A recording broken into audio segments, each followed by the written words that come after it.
Hello, hello.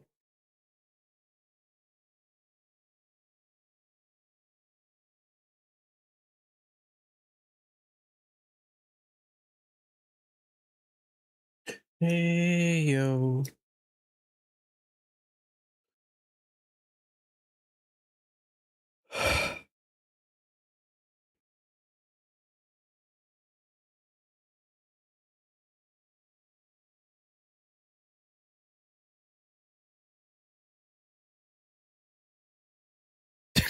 What happened?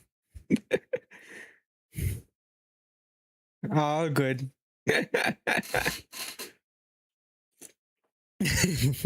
All good, man. Don't worry.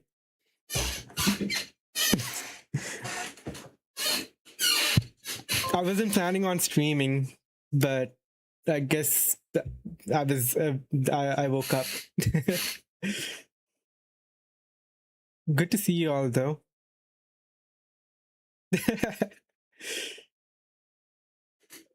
No, right. Who did you end up raiding? Did you find someone cool? Whoa, whoa.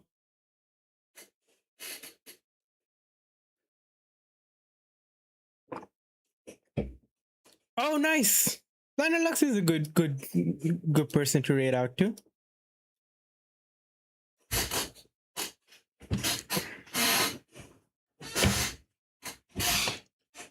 Lux is cool. What do you want to do? Oh, Discord and Twitter.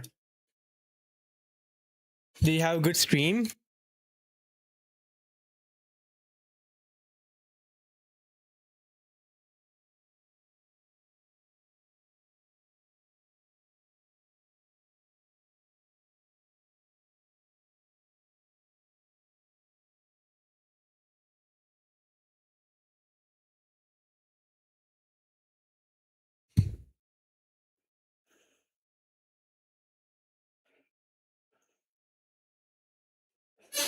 Oh, finished it.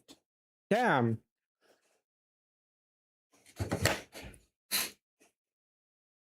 Are you gonna run your previous stream against it now? Finished.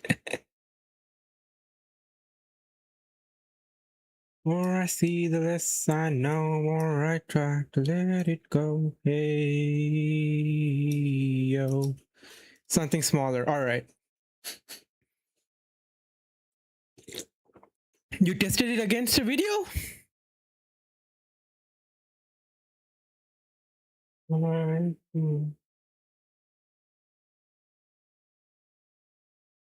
have the place to myself for a month. It's going to be a little rough. API creds and stuff. Oh, okay. It's I need to look at your WOD and see how it all works. Hey, yeah.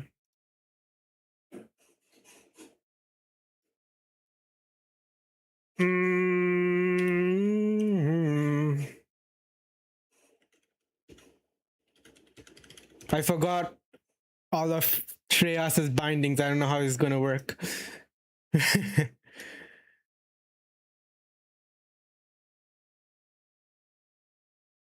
Just keep this on the side.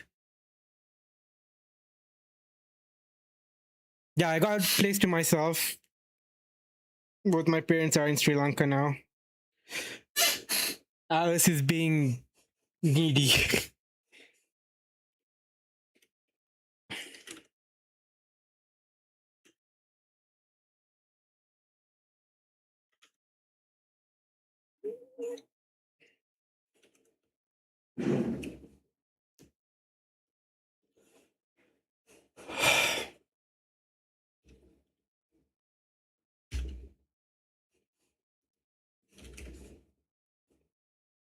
Can't bring over cat. Yeah. T Max. Why is B? I don't know. Why does I hate that bell sound? How do I disable this bell sound?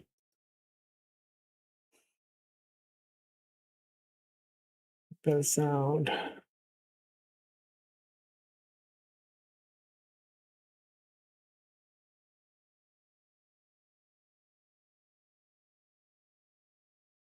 Bum bum bum.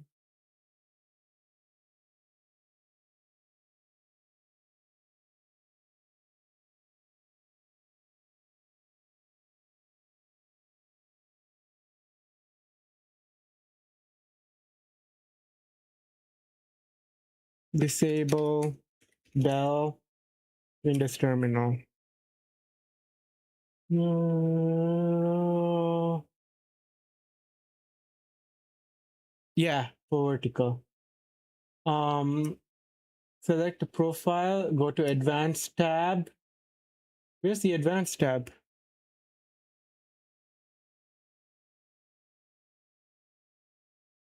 Oh, select a profile, the PowerShell, advanced.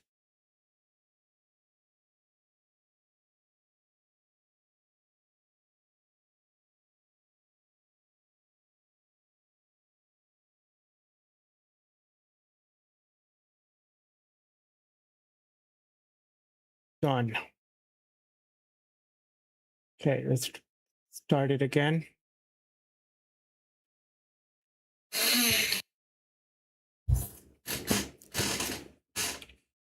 Doo-doo, doo-doo.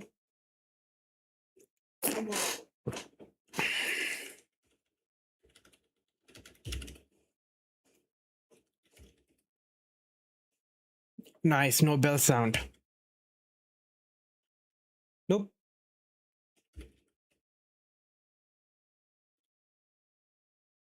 Wait, how do I exit? Oh, wait. I'm still waking up. All right.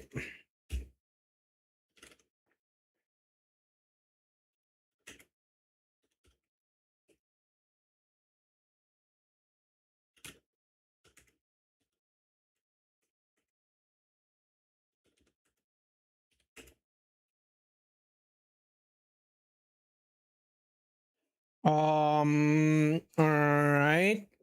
Exercise 03.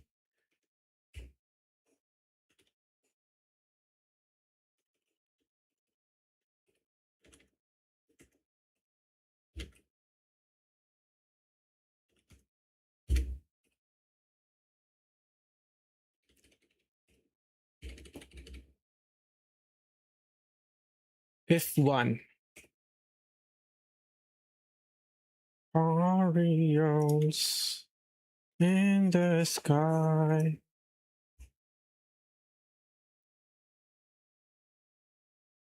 Um,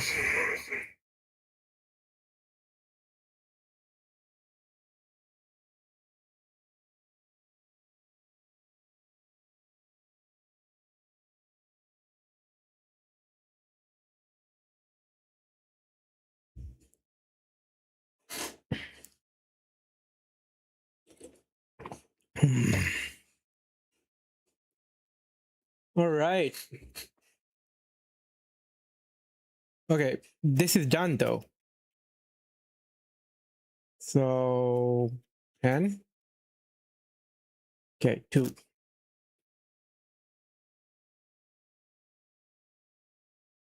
Oh, good song. Very good song. E. Damn it. How do I? Oh. If. Wait. 03. Okay, so it's completely. I have 3. Damn it. How do. Tab?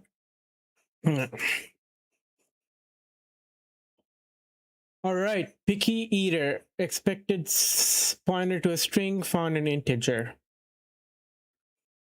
Because of the return type.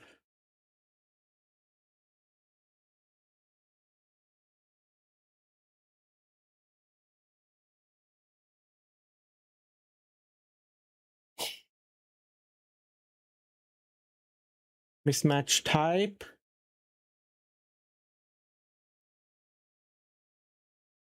Okay.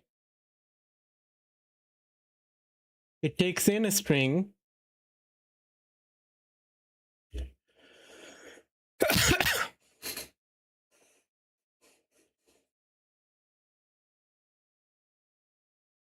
What is it supposed to do? Don't change the tests. Okay, what's the test? Make sure that wrong exercise opened. Thank you. It's stupid.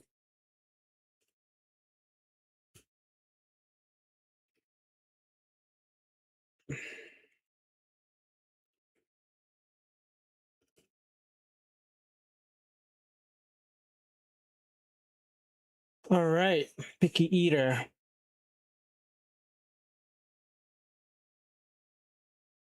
If food is strawberry, then yummy, else one. Okay, what do the tests do?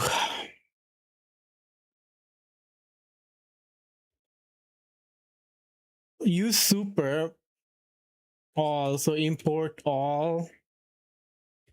We'll figure out that later. Yummy food.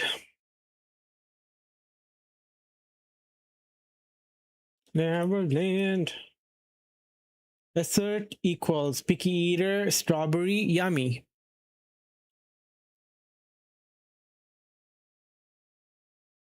This means calling picky eater with the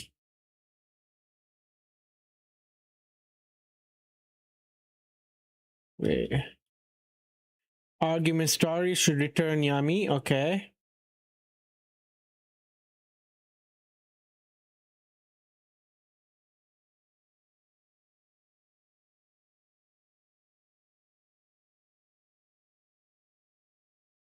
Neutral food.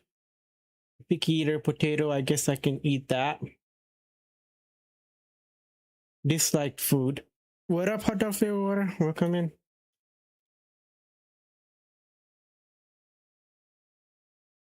Metallica song summoned you. Picky eater, broccoli, no thanks. Gummy bear, no thanks. Okay.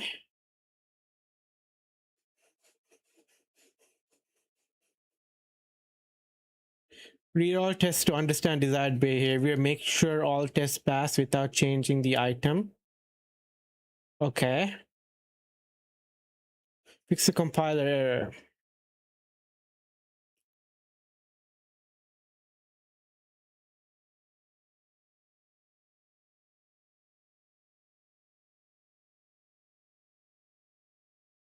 Found an integer.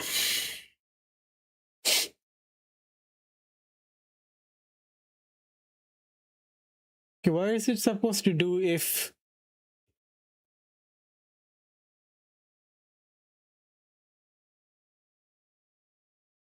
can I not just do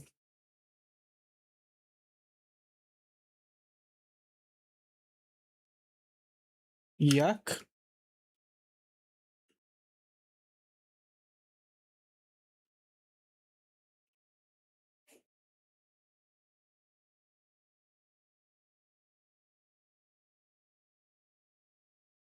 Okay, neutral food.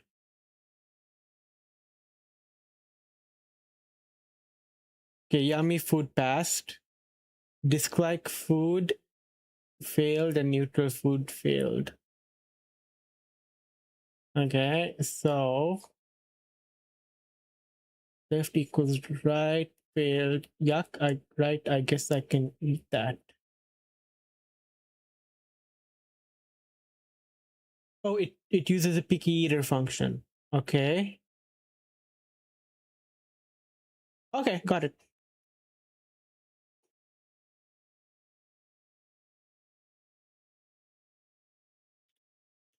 No, thanks.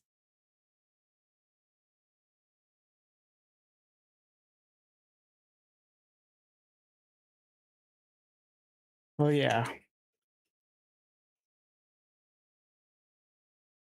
Okay, neutral food.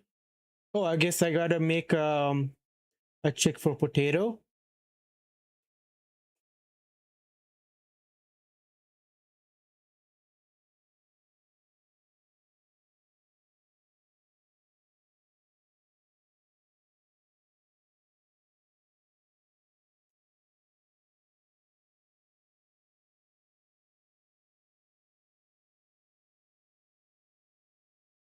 Oh,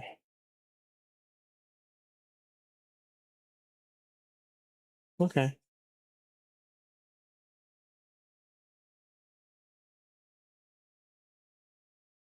Damn it.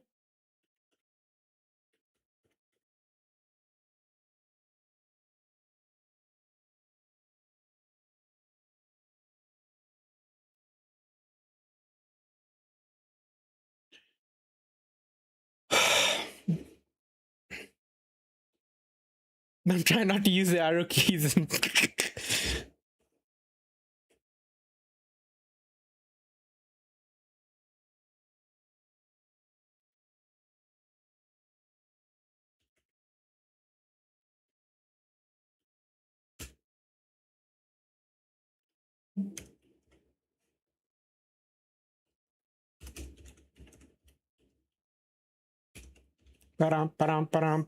Pam. The second argument is the output. Yes.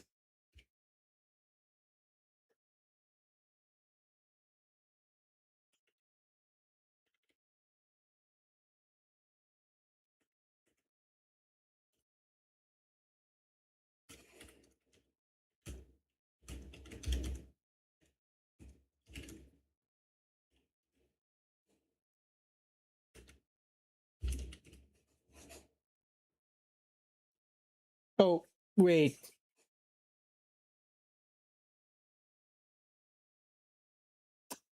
I'm stupid.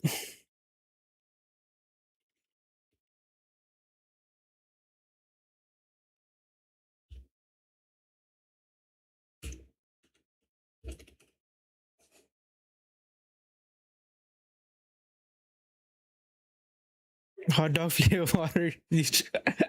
Nice. Okay, got this done.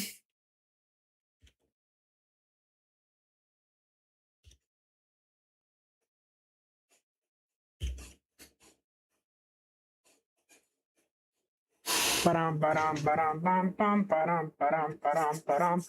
is the little guy's too little today?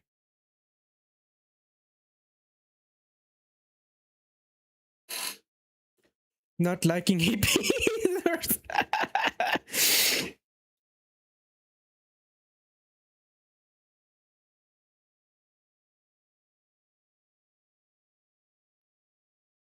How was Defy stream? I had to pass out. I didn't sleep yesterday. After my stream, I was just tossing and turning.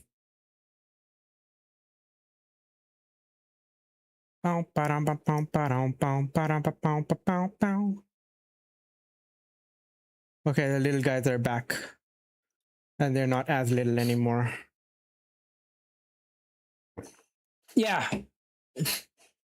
New switch. I just wanted to keep it close to the lesson.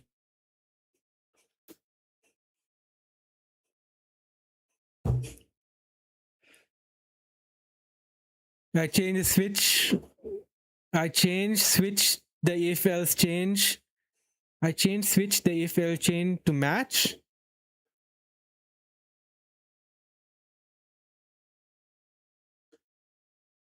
Change. Oh right. Okay. Stupid. What up, nice shit, dude?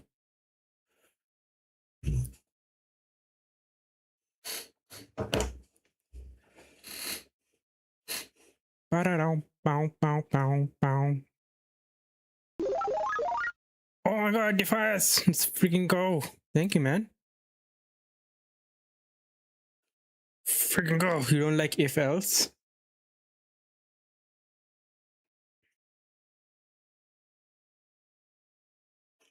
Nice. Okay. Back to lesson.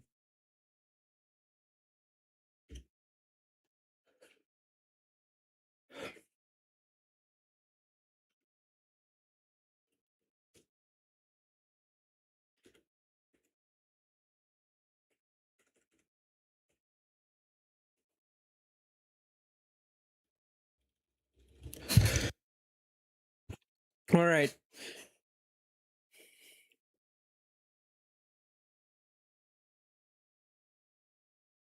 Oh, good song.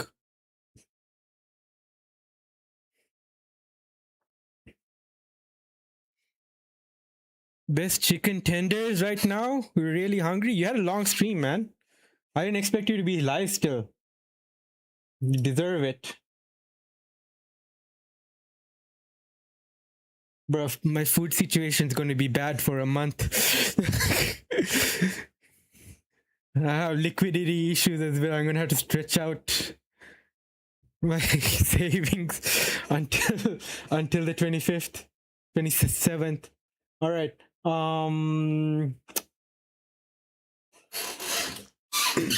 What did I want to do?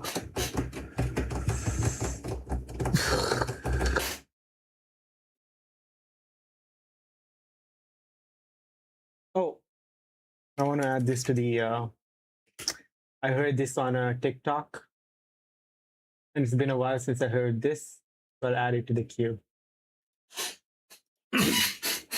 All right, back to lesson.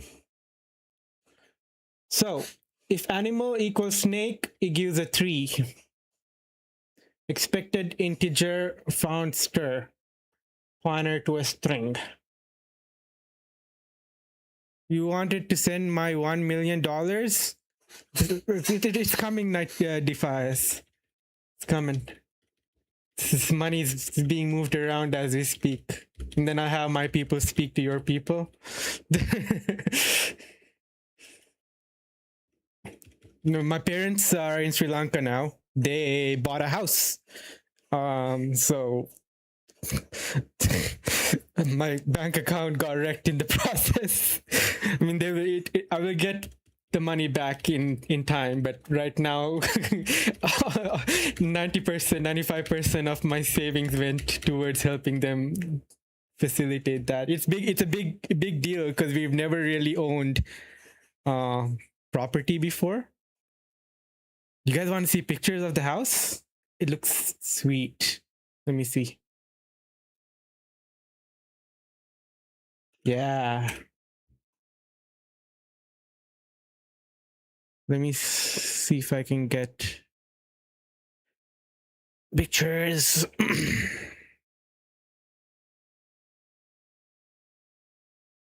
So yeah, me, my sister.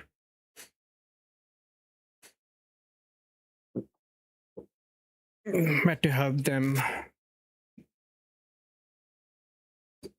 Because my mom can be possibly kicked out of her job anytime soon. The cannot trust.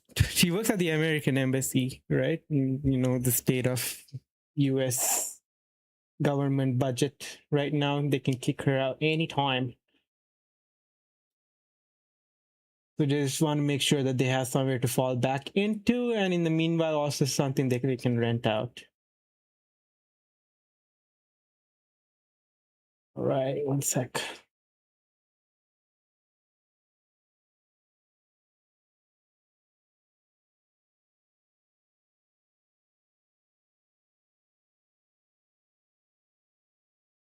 It's nice. It's big.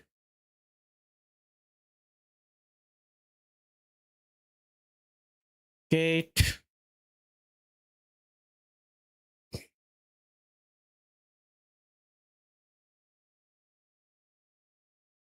Toilet. Oh yeah.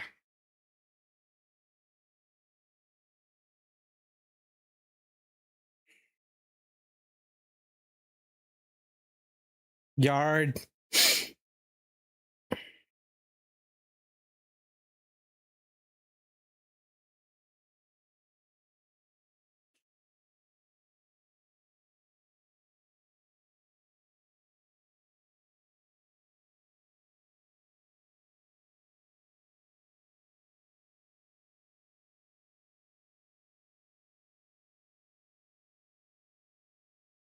Um, not mine, but it's like the family's.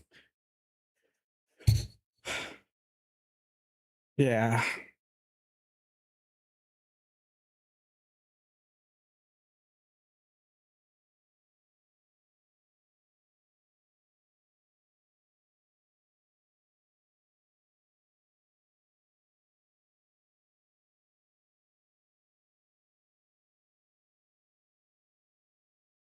So that's a very big moment for our family.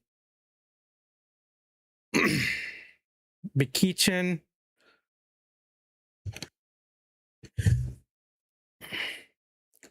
No, there's no pool. Where did you see the pool?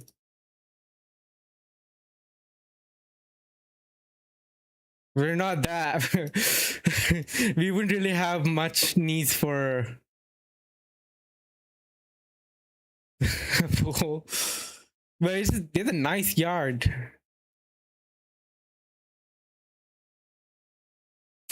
Nice kitchen.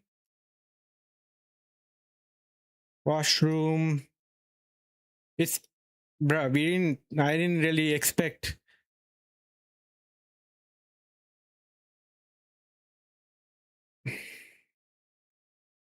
Okay, I don't know what's going to be shown there.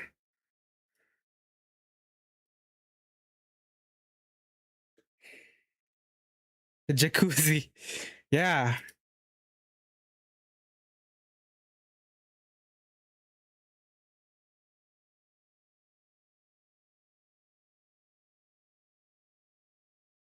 And then there's like my dad signing the freaking deed and everything. It was a huge moment for him, so he's like documenting everything. Guess how much all of that was?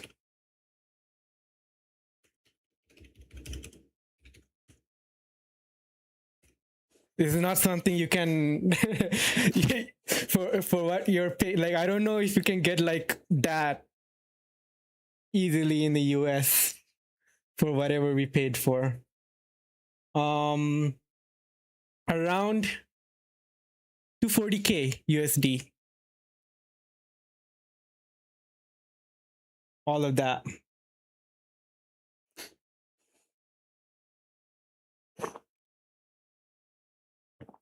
Yeah.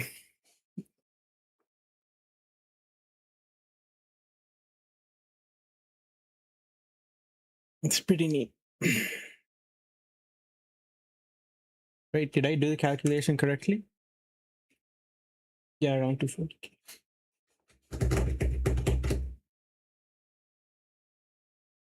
This song. All right, back to lesson.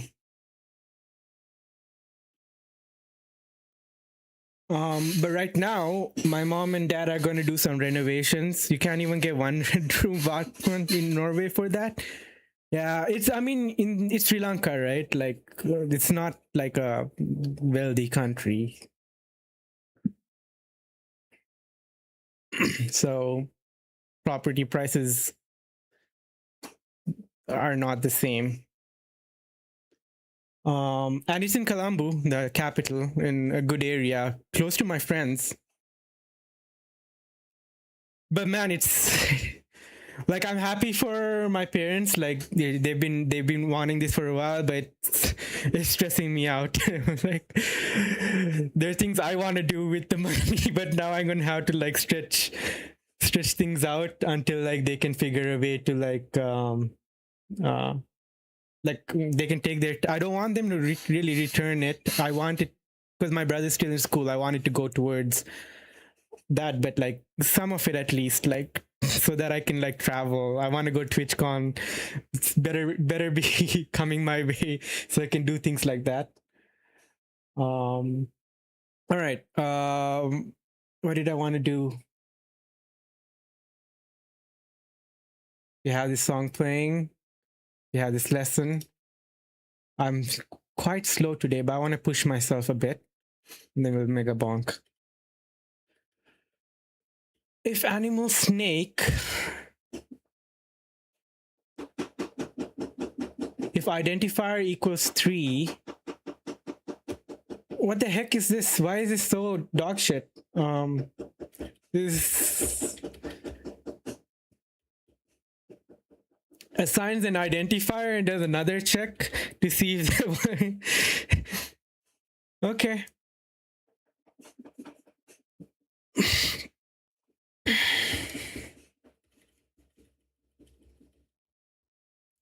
And yeah, it's close to my school friends' places. Looks like NSD wrote it. NSD catching strays. Okay, wait. Expected integer found string. Why? Timeout income.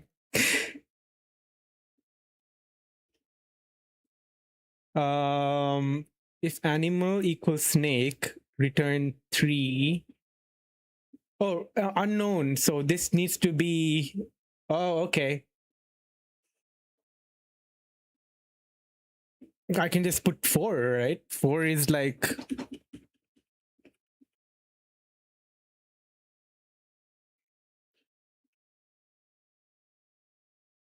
That's it.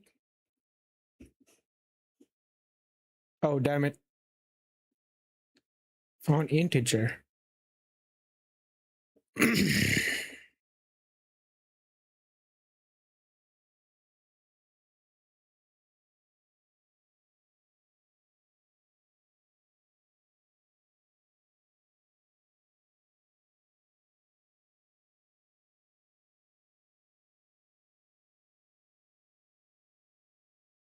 What the fuck?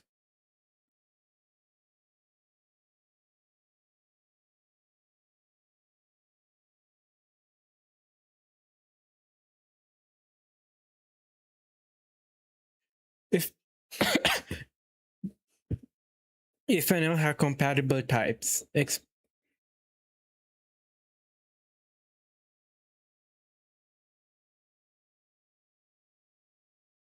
do they all have to be like? Can I just like?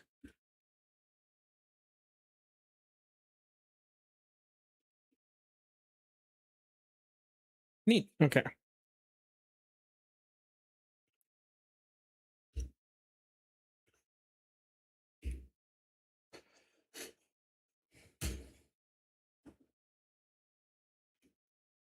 Oh, I'm in 4 now, right? No, quizzes. Quiz 1. All right.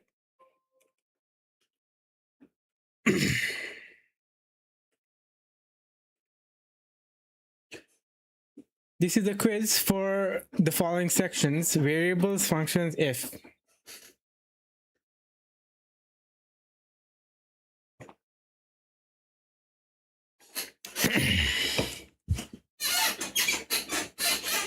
One moment.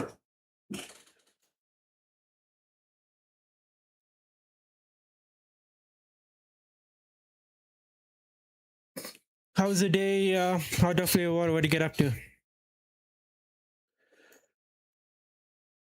How's it now you've been a couple months into working for the first time. How do you like it? How do you like that lifestyle of being employed?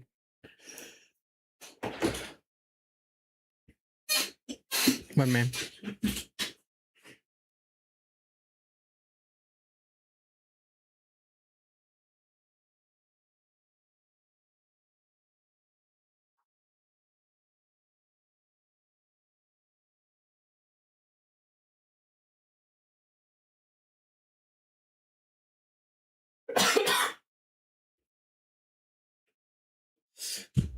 You liking it a lot? Grinding and playing darts. Christmas gifts. How about me? No, we don't really do Christmas in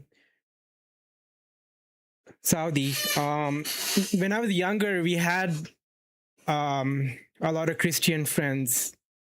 Like my neighbor was Christian, and they're like extended family, like they're all Christians. So they would involve us, which is nice. But now, like, and my parents are very connected with the Sri Lankan community. Timmy, welcome, Timmy, guys. Boy, what the heck? Welcome, Tori. My God, I'm I'm shy now. Torios, welcome. We're doing nerd stuff. Let me give Timmy a shout out, because people know Porios here. Porios, you'll get a shout out later. You get a shout out later. Timmy is the priority here. I'm for the boys story. I'm sorry.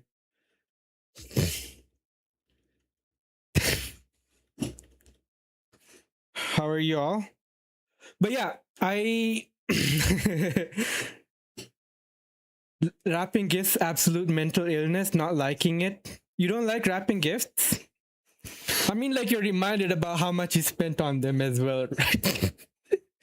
um, so yeah, I grew up like with Christian friends, so that was my connection to Christmas.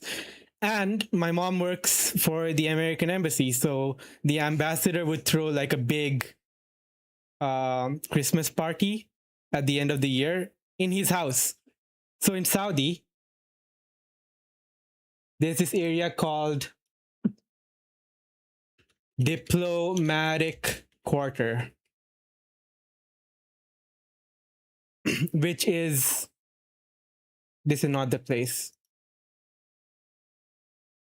All right, this might be the place. Okay, it's near the Ritz. Diplo, of course, man.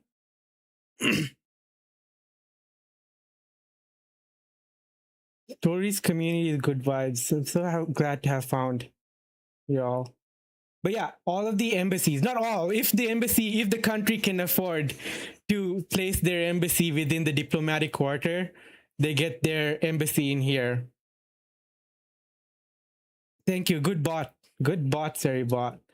And the American embassy is here. And if the country can afford for their ambassador to live inside the diplomatic quarter, they usually have housing for them in here. But it's very highly secure. So like if you're entering, they'll ask questions. They'll dig deep and ask why you're going there. But my mom has like the card like that shows that she works in the embassy, so she'll just like, I'm like, okay, go in. Do I need mods for your Seribot? Okay, then I'll take your mod privileges away.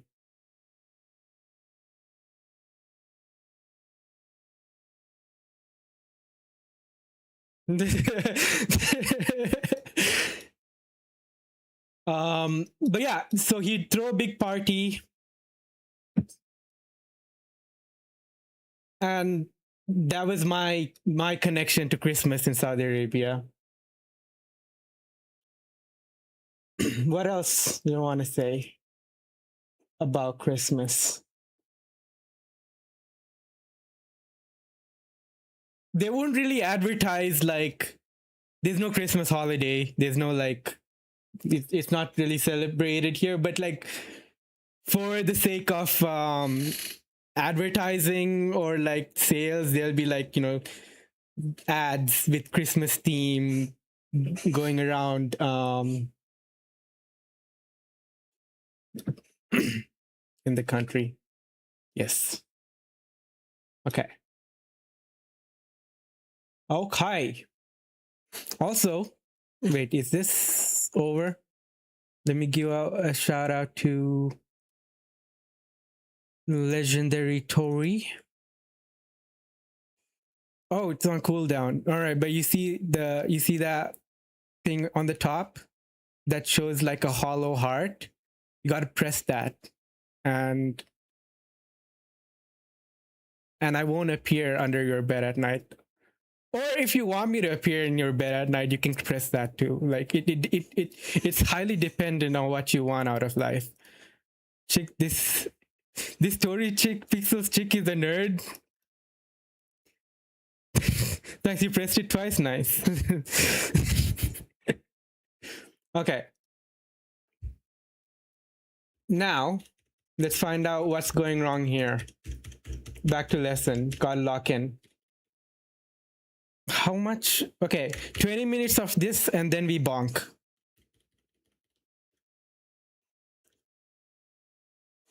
You superstar. Not found in the scope.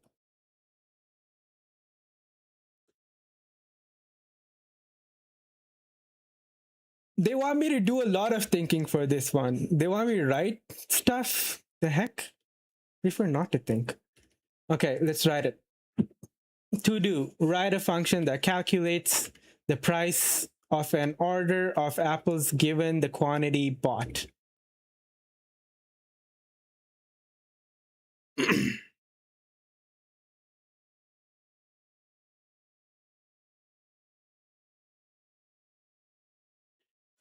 Mary is buying apples.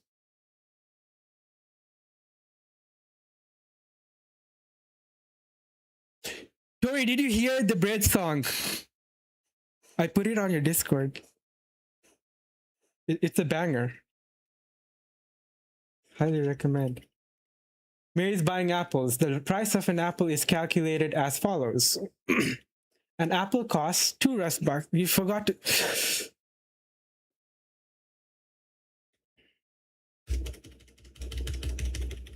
Goldfish brain?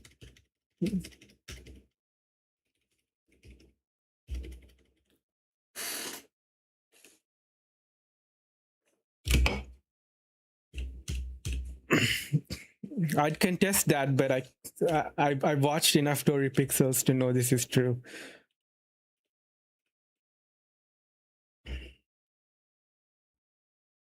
Apple costs 2 rust bucks. However, if Mary buys more than 40 apples, the price of each apple in the entire order is reduced to only 1 rust buck. Okay, write a function that calculates an order of apples given the quantity bought. Okay, so it will take in damn it, writing a function. Let's get the documents up here. Function.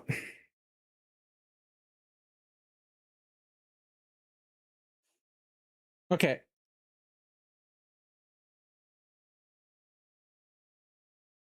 Let's say QTY or cutie because you're all a bunch of cuties. You size, right?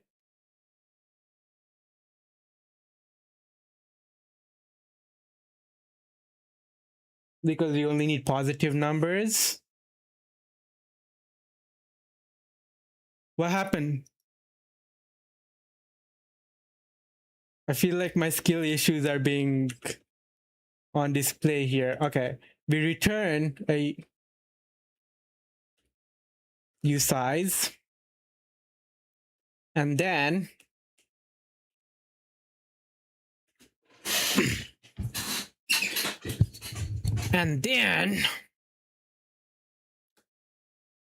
okay, let's do a match statement instead of if else. Match statement, match rust.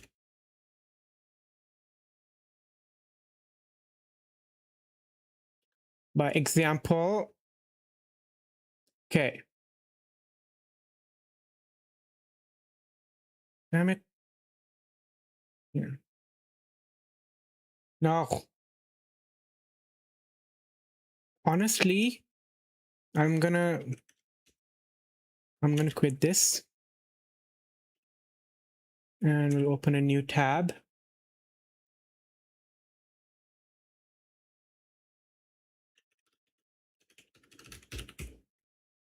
And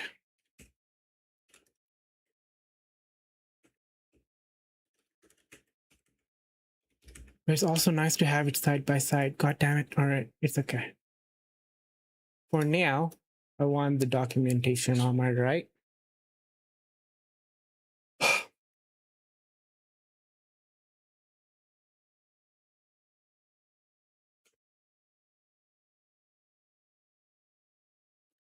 Match.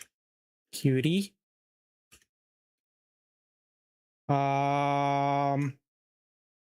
So if it's 2 rust bucks,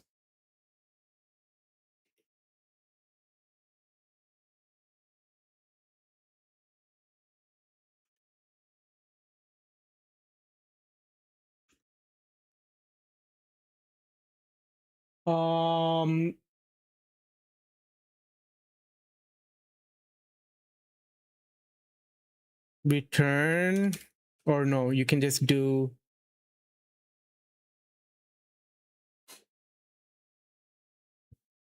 no. It's not match, right? Or I can do 1 to 40 to return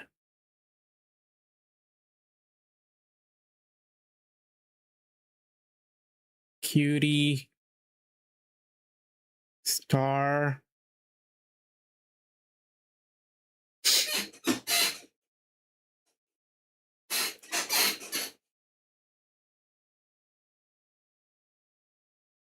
two. I don't know if this is how it's gonna work. Else, so you put the catch-all.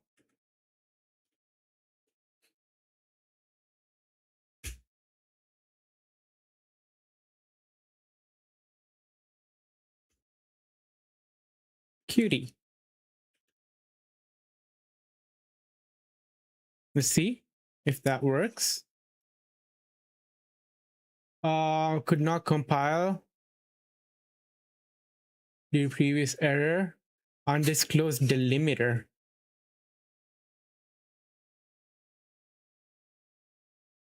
Oh.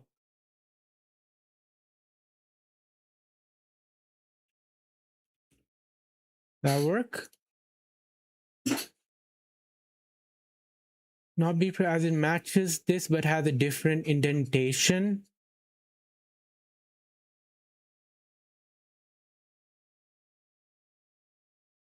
Comma? All right.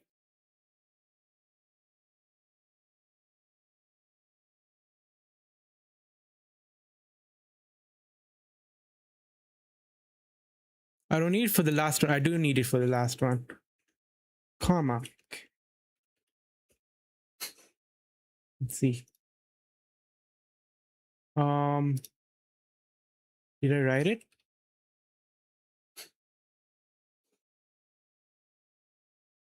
Not be properly closed. Matches this but has a different indentation. Do I need to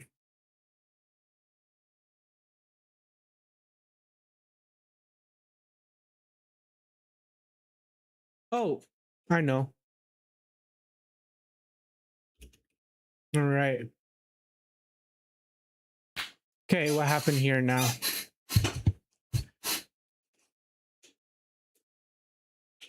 Panicked, left, right equals fail. Left is 40, right is 80.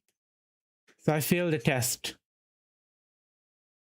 More than 40 apples, price of each. So what test did I fail? This 35, 40, 41. Oh, how do I do, does this include 40? Inclusive range.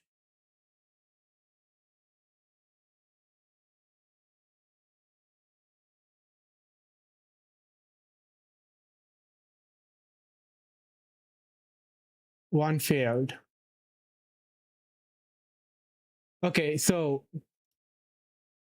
how do I include 40? Did I just put 41?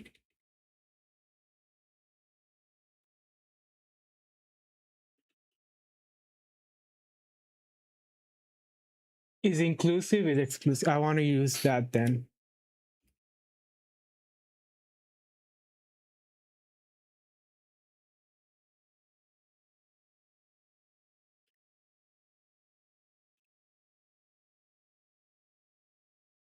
Yay! All right. Next exercise.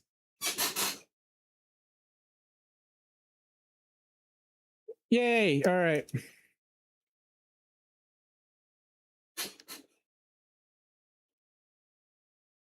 Now is evening. No, wait. Primitive types.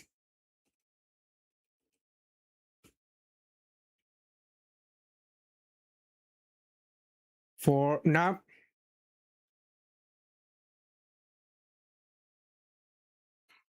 You're hot dog flavor water. You're a primitive type.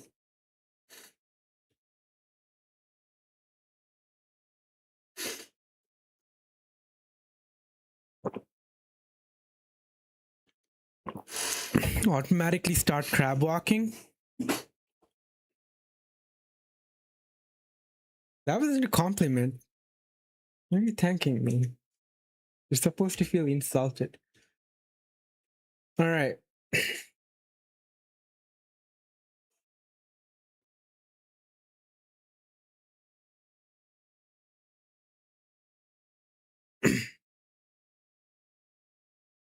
No.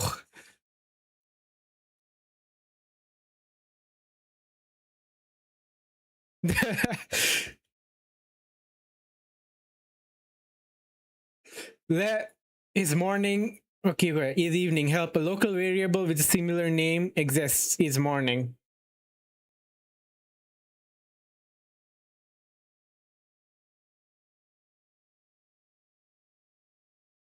If is morning, return good morning. Define a Boolean variable with is evening before if the if statement below. It hasn't started yet. There's no crab raving.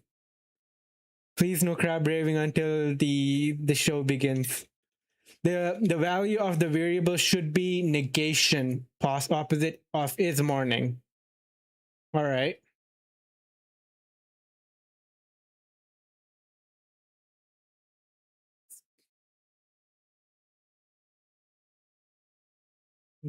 Opposite of is morning.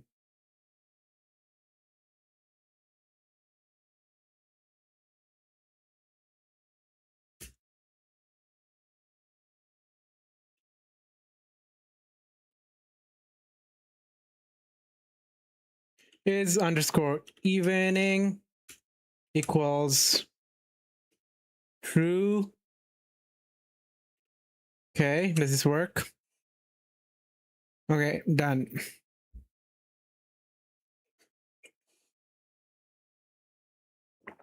Done.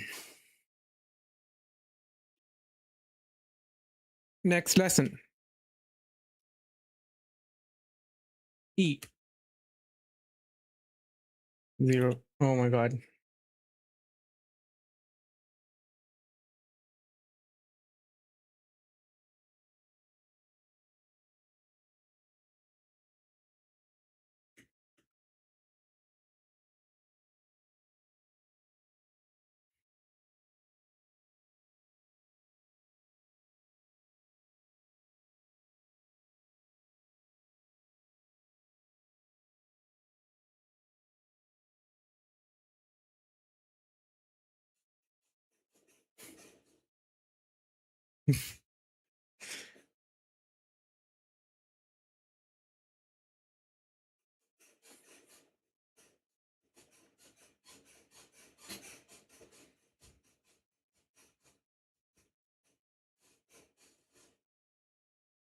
Why isn't taking it all of the crab pieces?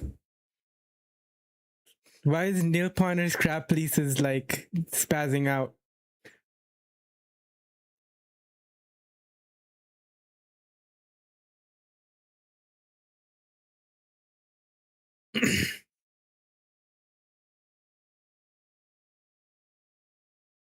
Two different crab pieces?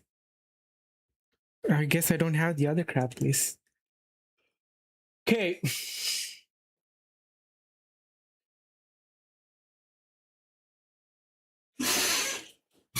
This is like an incredible stress test to see how much I can focus when y'all are distracting me.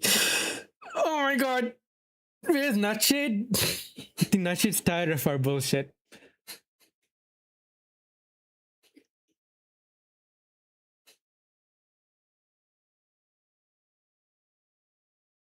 Your character is alphabetic, not found in this scope.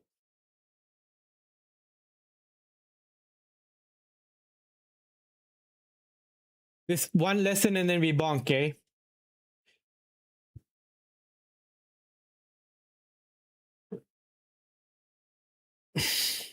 Oh, he's here.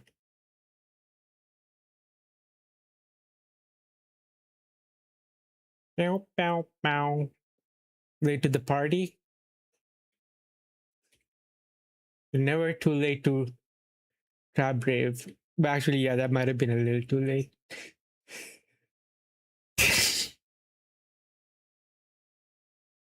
Not found in the scope, your character, so we need to make it. Example. Okay. Note the single quotes. These are different from double quotes you've been seeing around. My first initial C is alphabetical. Else, if my is numerical, okay. Else, neither alphabetic or numeric, okay. I'm going to declare a variable called your character below with your favorite character. Try a letter, try a digit. In single quotes, try a special character, try a character. New megabonk map dropped? Really? Ooh.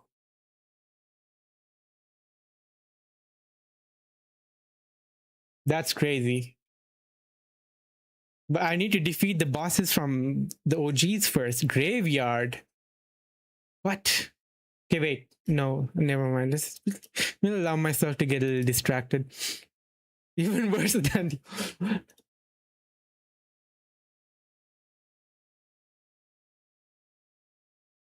Oh. New map, new character, new weapon, new items. Improvement to FPS late game.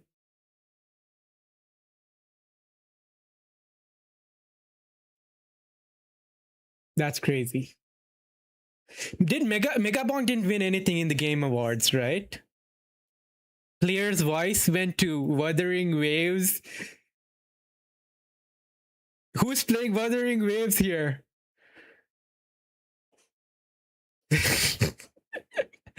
That's crazy. We're BS all around. Yeah. I mean, I haven't played Expedition 33. Okay.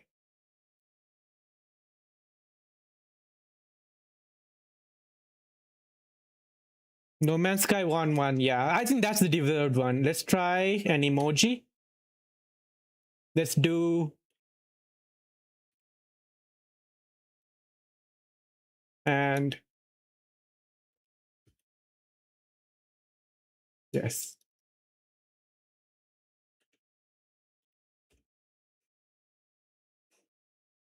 Oh, it needs to be one.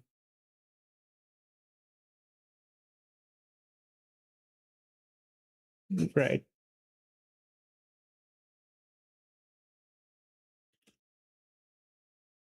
Okay.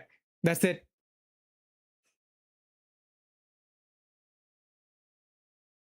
I pushed myself. We'll do more rustlings later.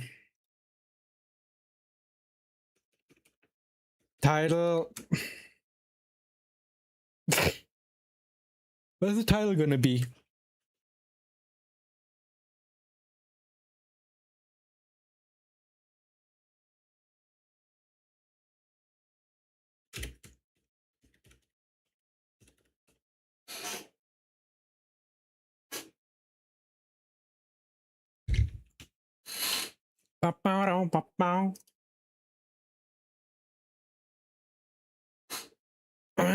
Turn the music up a bit. I'll bring CatCam back as well. So give me a sec. We're back. Wait.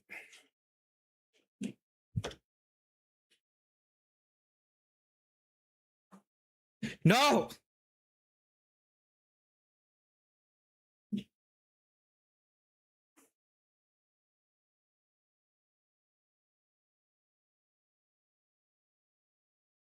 Eiram miem brim dam dream ramayam drbabiaya.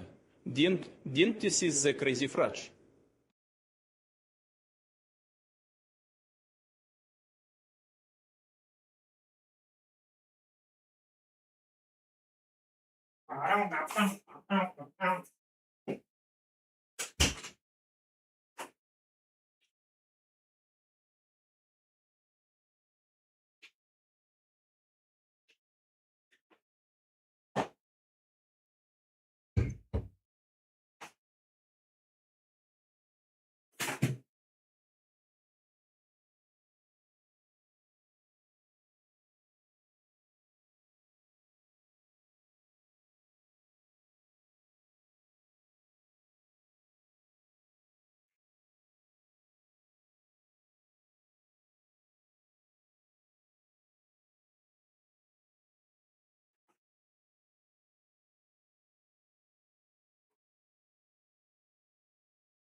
No.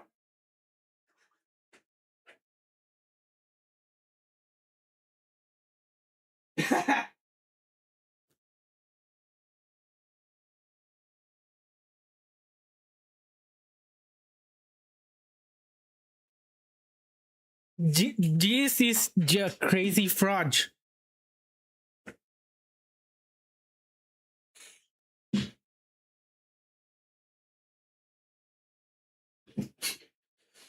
All right, bunking.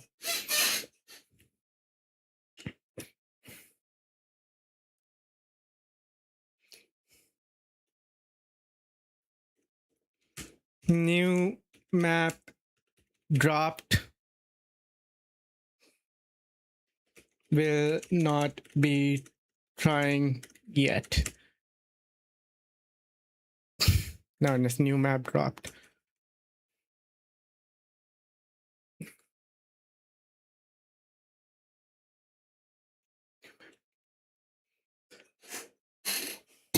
I'm gonna rug pull people into seeing the new map drop title, but I will not be playing the new map.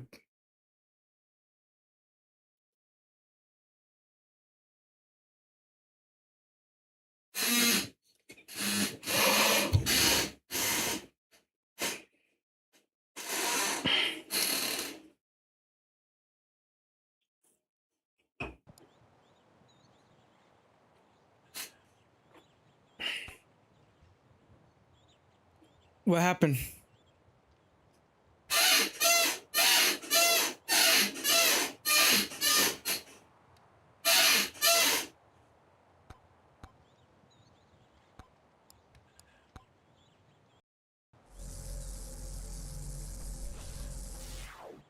Okay, wait. How does one WD-40 a chair?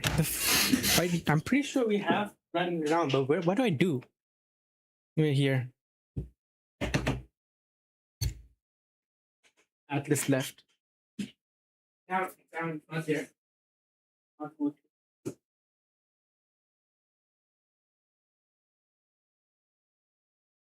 See.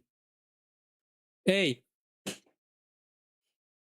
don't don't do me like that. Buy a new one.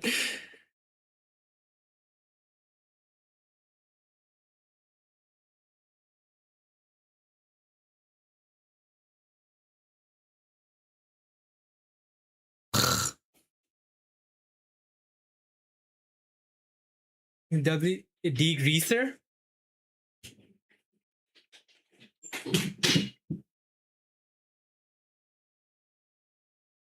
I don't know exactly where the freaking goes. Happens.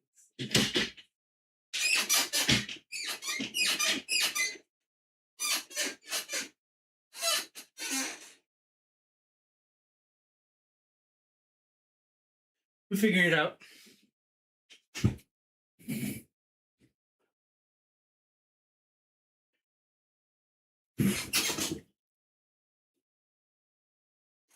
Dry lube. It's been a while since I've done any sex having. Where do I find one of those?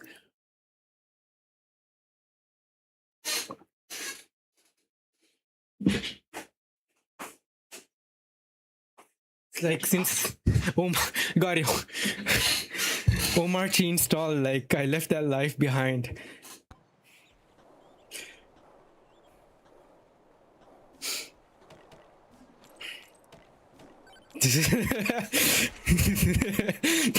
Gotta go by. All right. How good one I should, dude. Bone.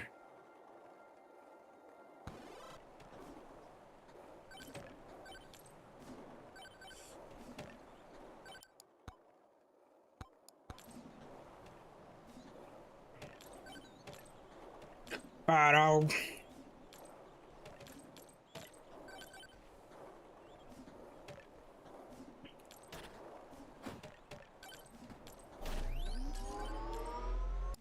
Very loud.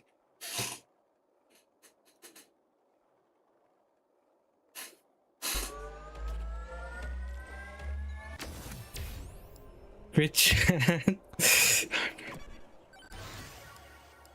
Quantity. Waiting for multiplayer. You think they will as an official mod? As an official edition?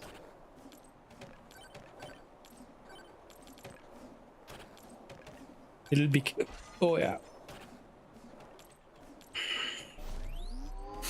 I'm sure it'll be out as a mod. You don't... Yeah. He's always already doing so much for free. And the game is like super cheap. Elite spawn increase, max HP armor. Let's increase the HP. Oh, there's a free chest.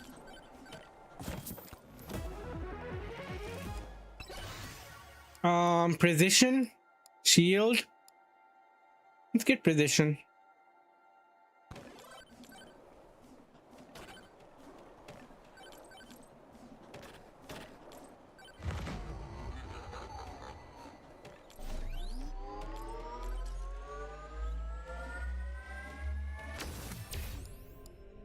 Gold gain, crit damage. Crit damage. Take care, hot dog flavor water. Thanks for hanging. Have a good rest of your night. Always good to have you, buddy.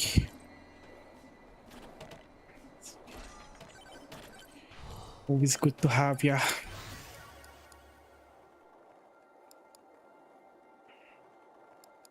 Shoot fireballs that explode on impact. Do I need this? Yes, I do.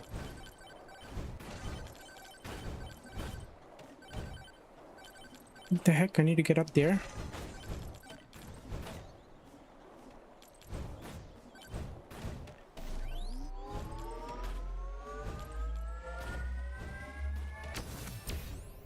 Projectile speed, projectile count.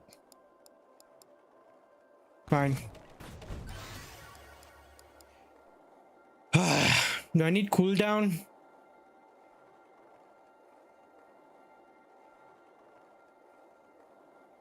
I want luck and lifesteal more.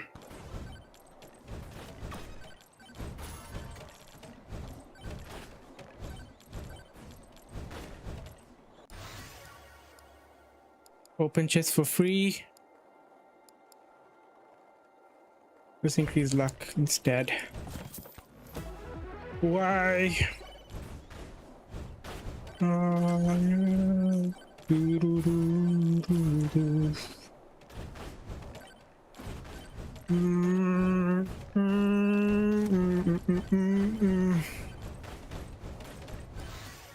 Aura revolver. Fires multiple bullets at enemies. Yes. Enemies.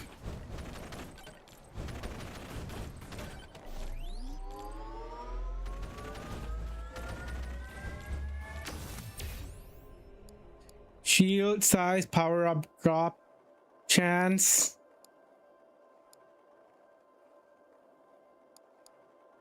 Let's get shield. Okay, how am I? Oh, I'm not following my usual go around the sides and then converge towards the middle strategy. So let's go back. Oh wait, but I don't know how to go all the way up there. I see. How do I get up there?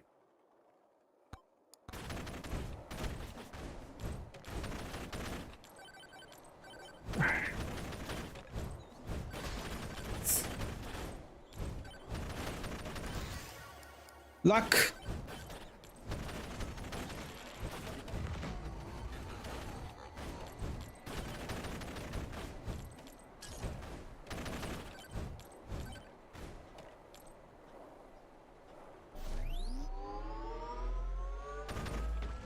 No. Give me a quick sec.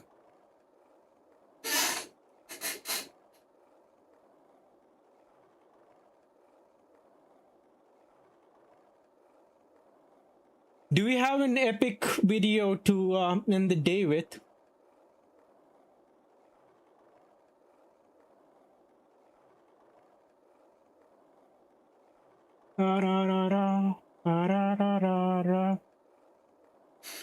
Let's look at my watch later.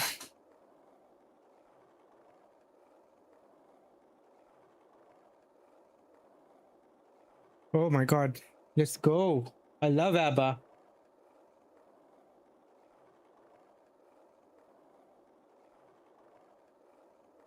Ooh.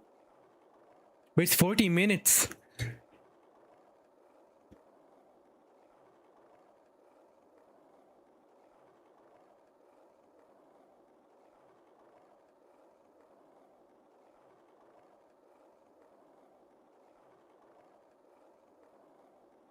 Have you seen this nail pointer? Horrors on the Internet Archive? It came out like 11 days ago. 1.4 million.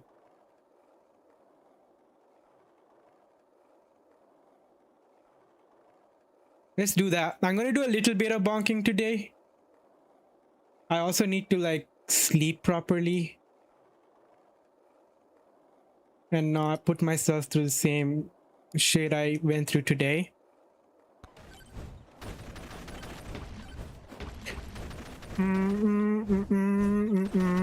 No! Big bonk, dealing 20. I'm cooked. You know, 1 hour as well? Okay. One more round and then we will. Nice, you should. Dice head. Roberto.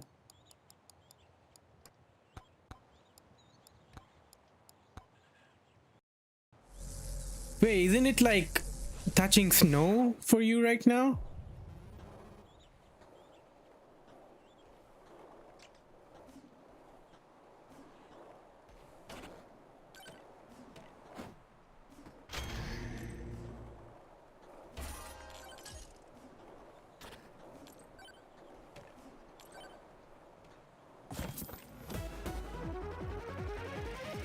This grass too nice.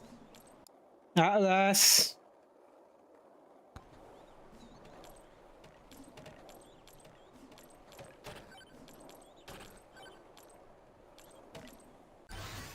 Shield.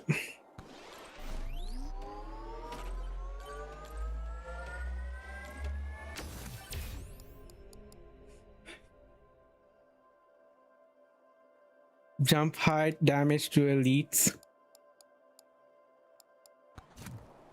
I'm like very not locked in today. I blame Tory Pixels. Both Tory Pixels and Teamy.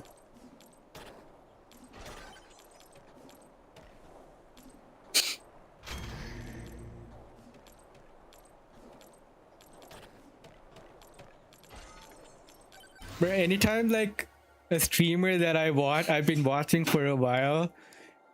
Like I've been watching Tori for like 11 months. Comes in chat, I just go like, oh shit.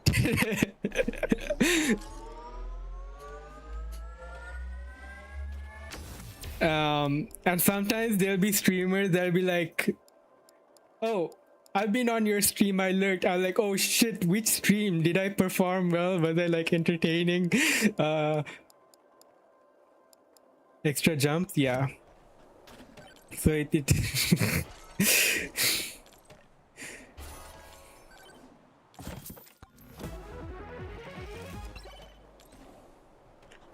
So don't tell me that, just like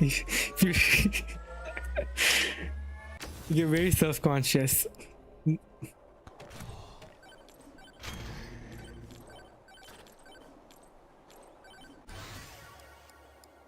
Attack speed, chonkers, chantage, Shakira. Okay, let's get the cooldown.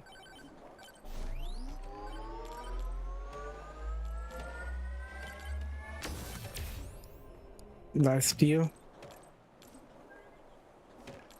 Chantaje.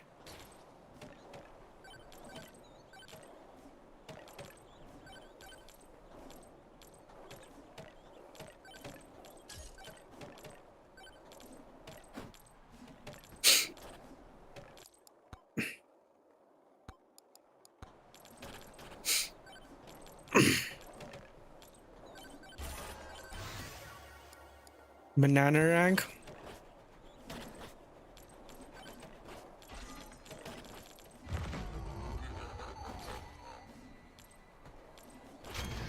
She's got a really cool voice.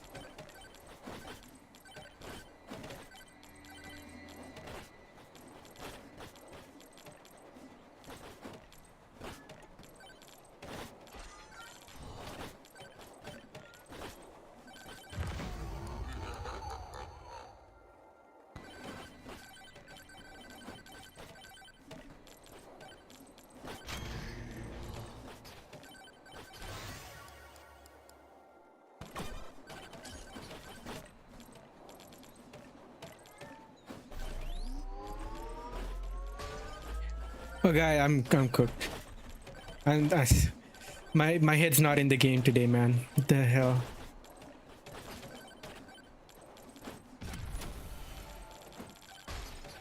Yeah, it's over.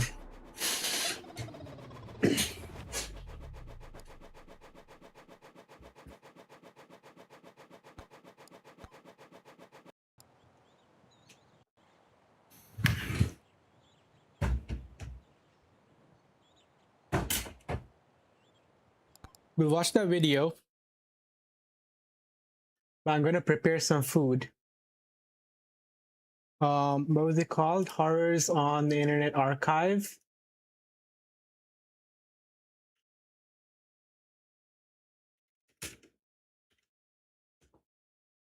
Game chatting.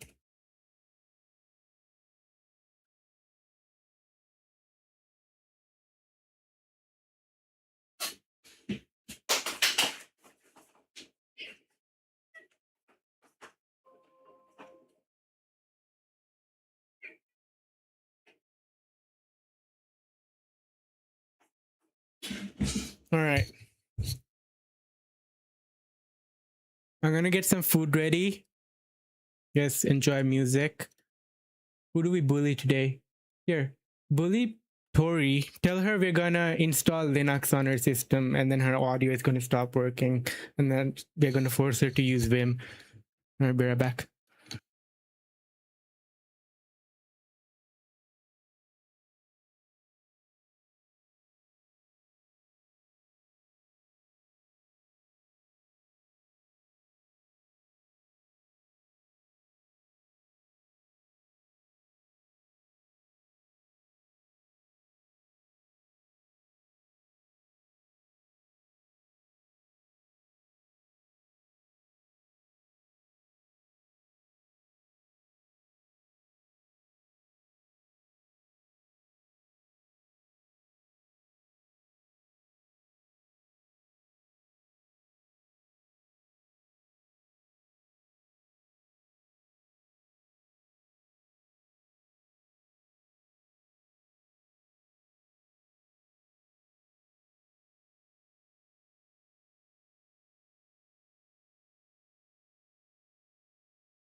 Oh, I've been muting.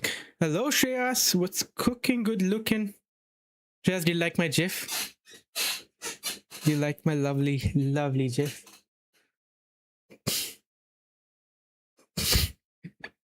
Yes, nice. It's very tasteful. I'm gonna bring it.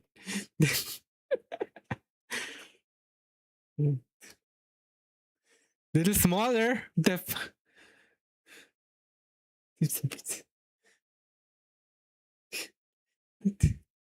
Appreciate the flowers I give you. Also, Tony hit 100K. It's epic. On Instagram. Wow, what's going on? All right. Horrors on the internet while I eat biryani.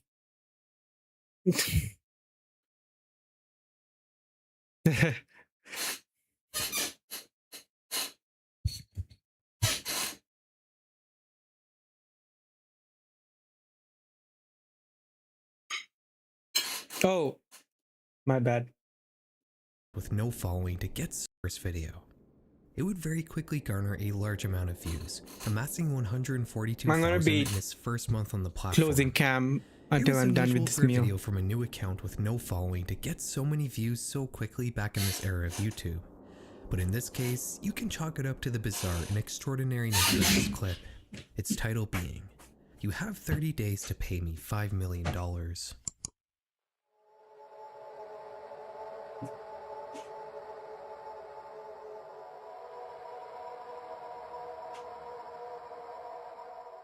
The video starts with a first-person view of somebody messing with some crude electronics on a remote control car, eventually showing the audience that they attached a camera onto it. Yay! Mechatronics.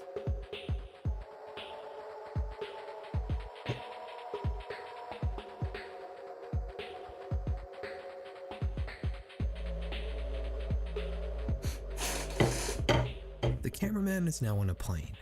We get a montage of his flight until we see that he appears to be landing in some sandy desert country.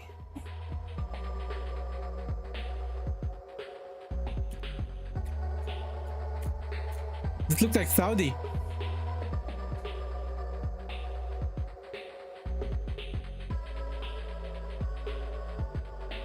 Oh, this is some Middle Eastern country for sure.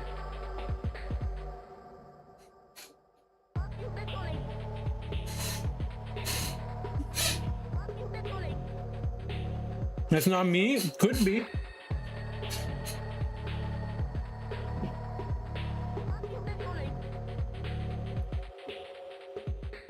Once he gets into his room, he unpacks all his equipment, which we don't yet know just what he's planning to do with. Ooh, who up unpacking the equipment? We can see, judging on the cityscape, that he appears to be somewhere in the Middle East. He takes a motorbike and he starts driving through the palm tree laden streets.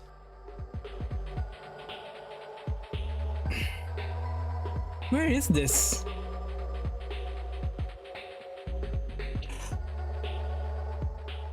We get another driving montage. This time though, our cameraman seems to go quite a bit of ways out of town. Yeah. Until the video fades to black, before showing us just where he was traveling to all this time. Bro.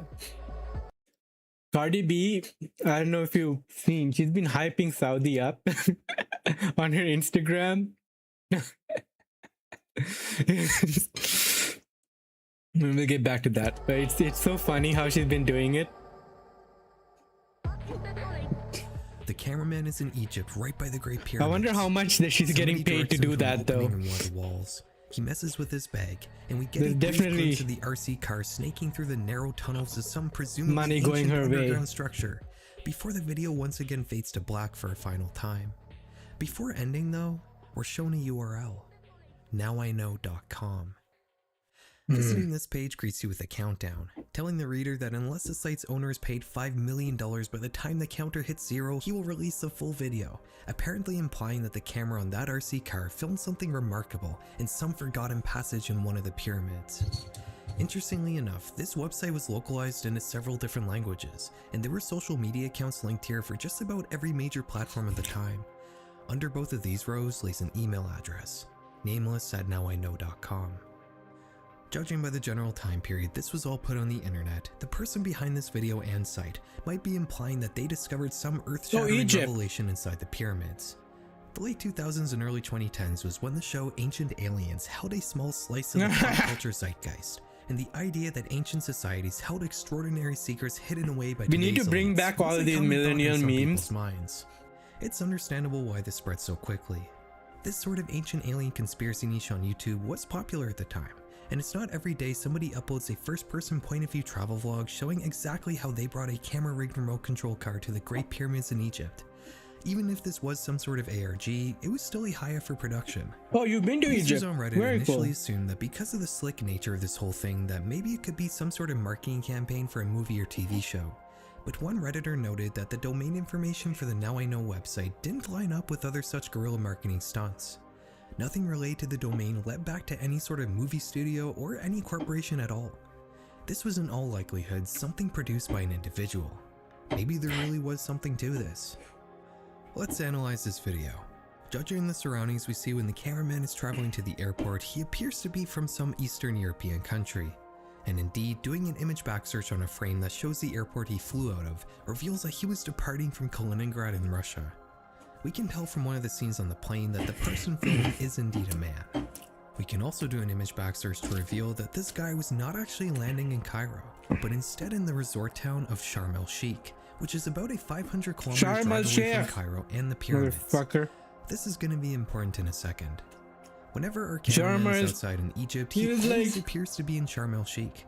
Nowhere in Cairo near the pyramids is quite as laid back as this, and every image Sheikh. back search I did on screen caps of the streets he's on always led back to Sharm el-Sheikh. He eventually gets on a motorcycle, drives out of town, and just sort of appears at the Giza pyramids. I don't buy for 1 second that this guy went on a 6-hour motorbike trip along the Suez Canal into Cairo. I did notice that outside Sharm el-Sheikh there was this weird artificial pyramid complex, but I don't think this is where our guy went. He did genuinely film himself at the Cairo pyramids, but what he doesn't show us is his RC car. He implies that he pulls it out of his backpack and drives it through some tunnel, but we never actually see it come out of his bag.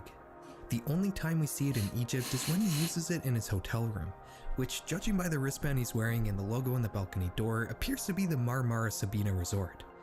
By the way, notice how he takes the mirror off the wall before filming the RC car on the desk in the room. This guy went to great lengths to hide his identity. While people are speculating what the point of this video was, an important thing seemed to be absent from the conversation. Just who is this guy expecting to pay him $5 million? The way this is presented resembles a ransom situation, but what exactly is being held ransom? Is the Egyptian government gonna pay this guy to keep him quiet? We didn't have to wait long to answer that question. The timer in the website would eventually run out, and nobody paid our man, so he released a full video like he threatened to, which was via a download on his website that was quickly mirrored to LiveLeak.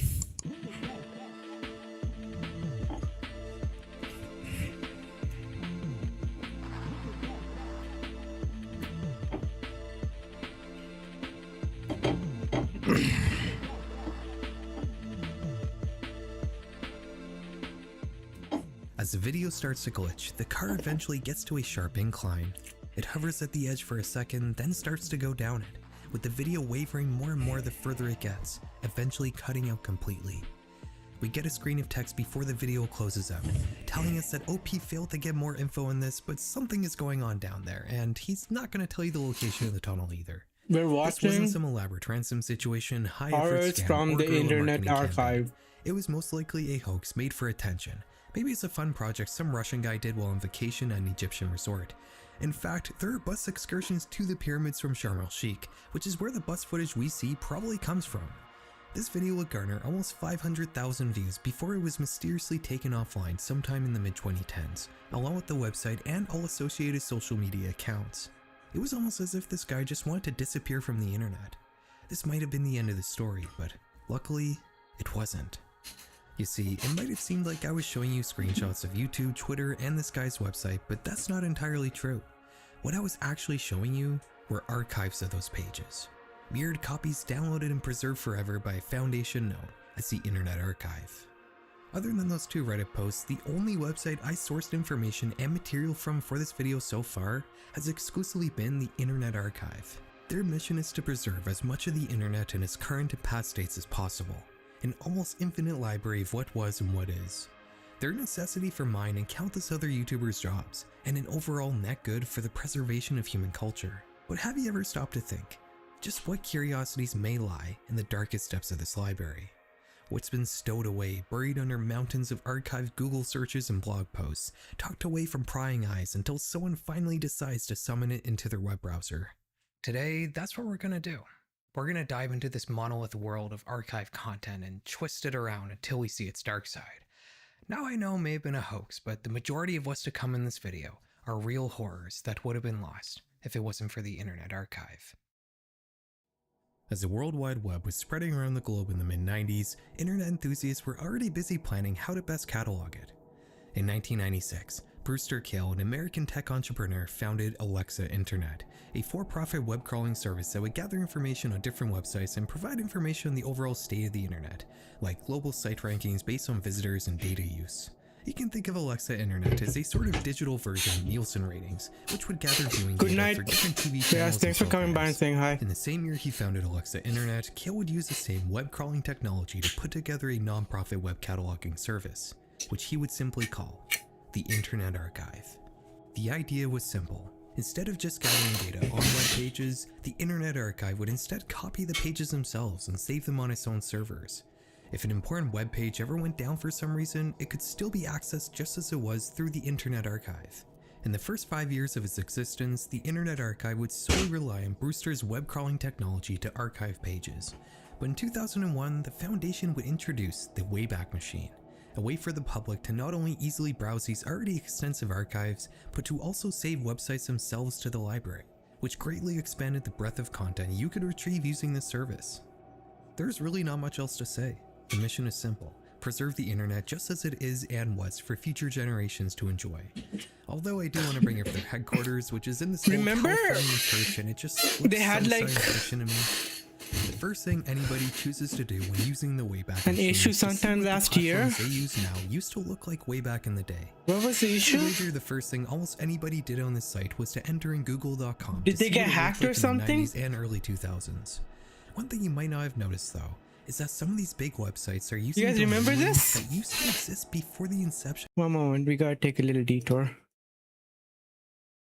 And then the guy that hacked the Internet Archive got shit on. Internet Archive hack? Yeah. The data breach, right? Yeah, this happened last year. And then some guy was like bragging about the fact that they were able to hack it, and then like the whole internet is like, why would you brag about this? Like, the Internet Archive is like a net good for society. They're not doing anything wrong. They're preserving like the internet. Let's see. Inner. Oh, Madison.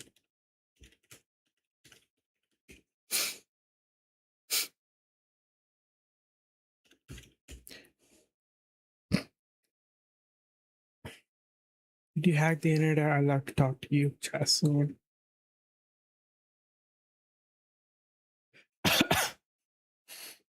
I do not want to see his takes at all.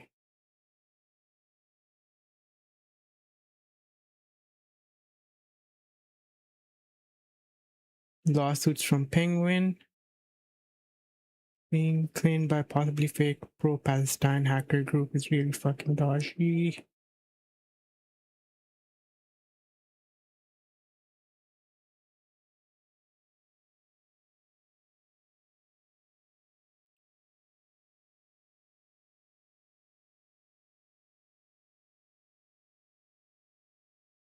It's breached. See you in Have I Been Pwned?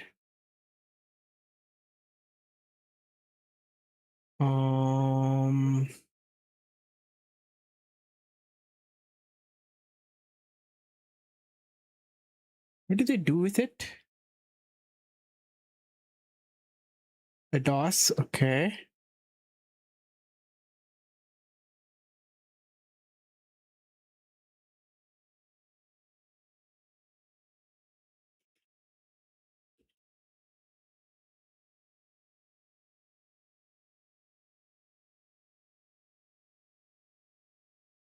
But either way, like it's a good reason for them to up their security. It's just that like, why would you want to hack the With the Internet Archive? platforms you associate them with.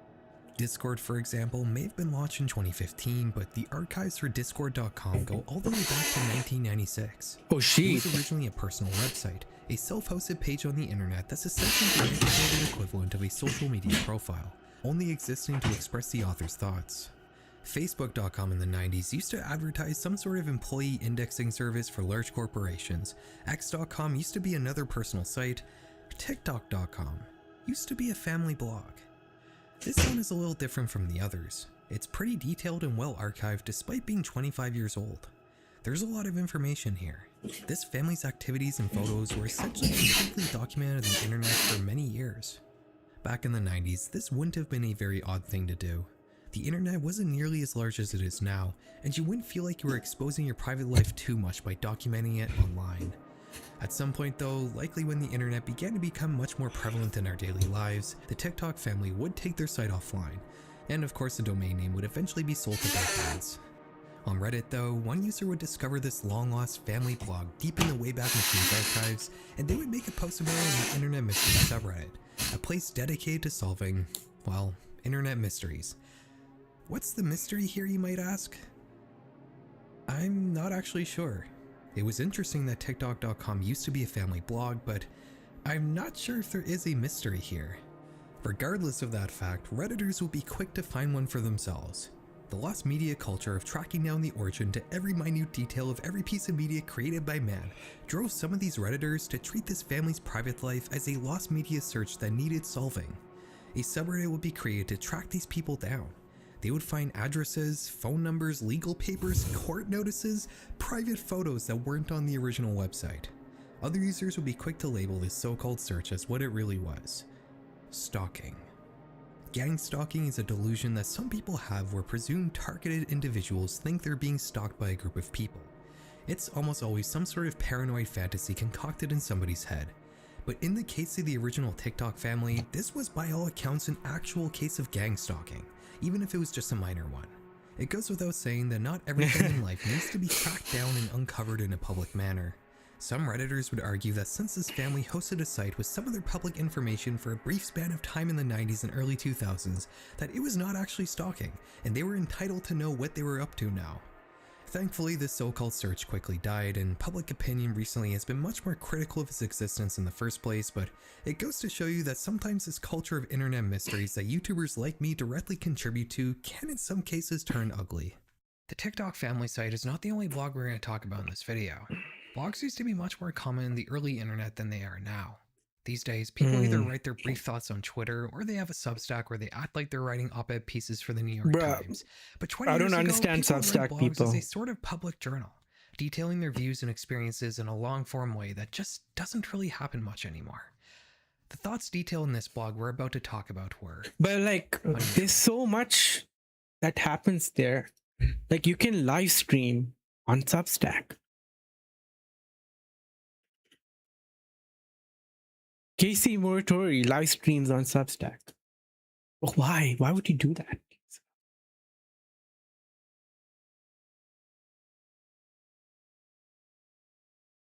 Yeah.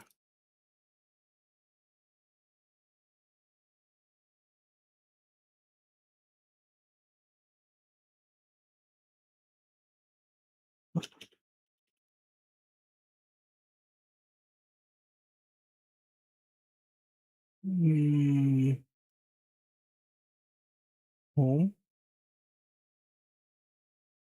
Like, it's like a mix of Twitter, mix of Medium, and a live streaming platform. I don't get it. Even Kevin uses it a lot. I wonder what. Reddit X Twitch, yeah. Even Kevin Norton Jr. 31K subs. Holy. The heck is going on here?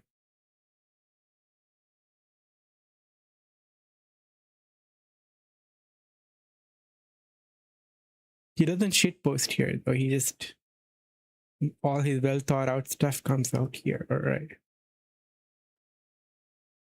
Then KC 73K, 8 in technology. No, it's all over the place. A lot of politics happens here. So Chamat is number 3. Chamat's Sri Lankan originally. Sri Lankan Canadian. But he wants nothing to do with Sri Lanka, which I understand.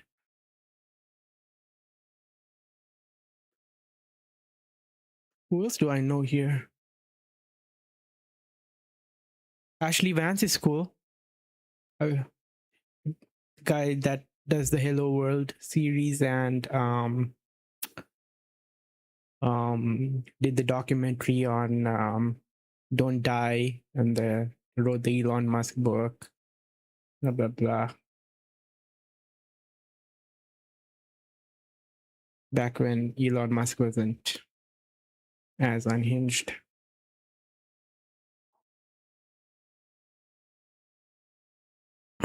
Who's up on politics? Free press. Medias. Finance. I wonder what the heck is going on in this website. Who uses it? It's why there are a lot of people on it. We'll figure it out. Paid episode. See? So like people can pay to watch. Interesting. See? Loud like catch the tower stream. Yeah, it's all over the place. Yeah, he did the interview with Carson on Substack. All right, back. And they proceeded something very, very dark. HTMX. If you go to the Wayback Machine and type in... You know Fern, right? Who was on, who I raided to yesterday? When I joined her Discord, people were like, oh my God, you got the CEO of HTMX, the framework guy on your Discord? He's a big deal.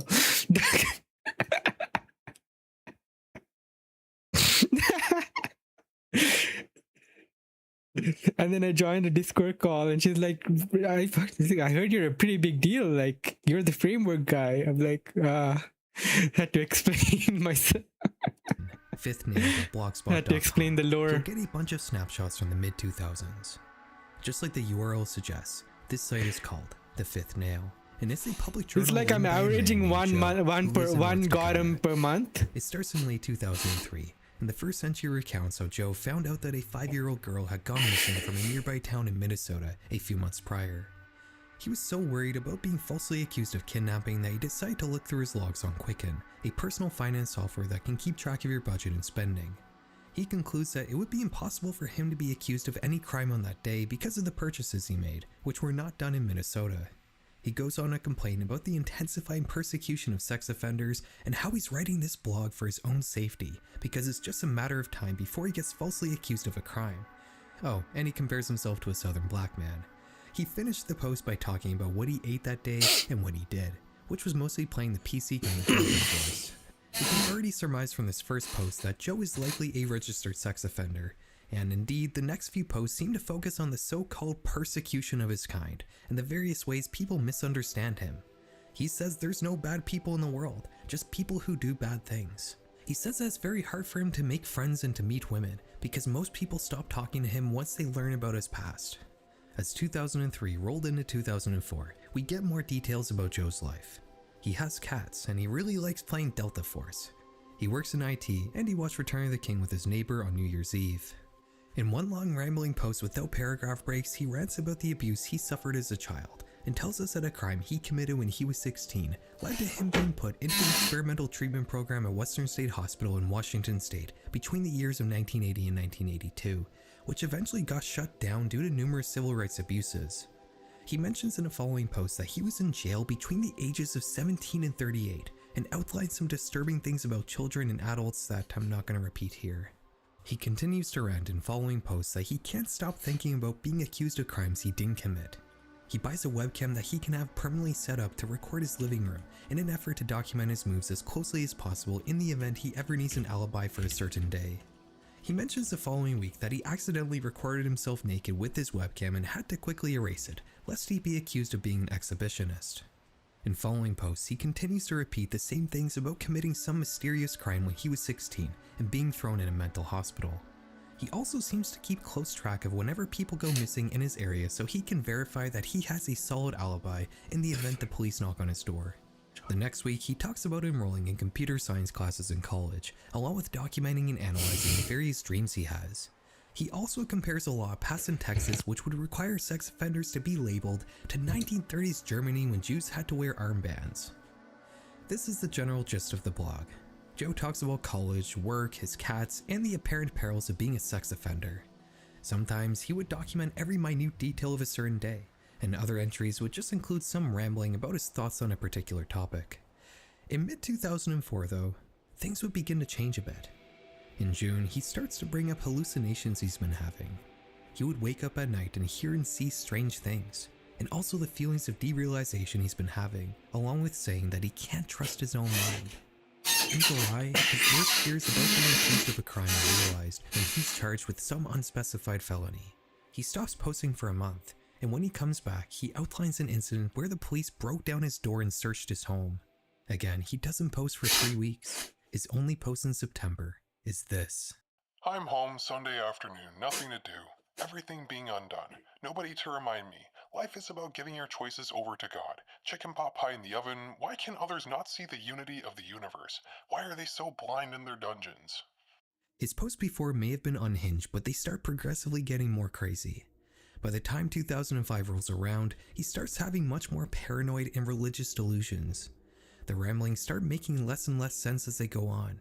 The blog would stop abruptly in May 2005, when he simply writes, The demons have taken over. In this post, he talks about how he used to be Happy Joe, but inside him was a boogeyman, or a demon. He assumed this dark passenger was gone, but it wasn't. It was just laying dormant, waiting for an opportunity to jump up and take Happy Joe's place. He concludes the post by saying, Happy Joe Mama. Or pretending to be happy. This blog on its own is strange and disturbing, but it's what would happen after that really turns this into a tragedy. On July 2nd, 2005, a man and a little girl would enter a Denny's restaurant in Coeur d'Alene, Idaho.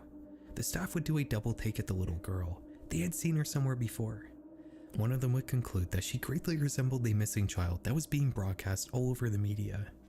Her name was Shasta Grun, and 7 weeks earlier her family was discovered dead in their home by police. Both Shasta and her brother Dylan, however, were nowhere to be found. The police would rush to Denny's and take Shasta into custody, and they'd arrest the man who was with her, who happened to be named Joseph Duncan, or Joe for short. You see, just 5 days after writing a post saying the demons had taken over, Joseph would enter the Grun family home and kill everybody except for 2 children. He had not known them previously. They were chosen seemingly at random. He would take Shasta and Dylan, and they'd live for the next 47 days in various campsites in the woods. I'm not going to get into any gruesome details here, but Dylan unfortunately did not make it in time to be rescued. The particulars surrounding the Grun family murders and the kidnapping of these 2 children are some of the most horrible things I've ever read. I'm not kidding. Please don't look too much into this, it's truly not worth knowing. After Duncan was arrested, the FBI would launch a nationwide review of unsolved missing children cases, and Joe would be indicted on several other murders which had occurred in the 1990s. He was put on death row for his crimes, but would die of a brain tumor in 2021 before he could fulfill his sentence. At some point during his various trials, people would eventually find Duncan's blog, and they'd leave their honest thoughts about him in the comments section, which would prompt Joe to just delete the whole thing.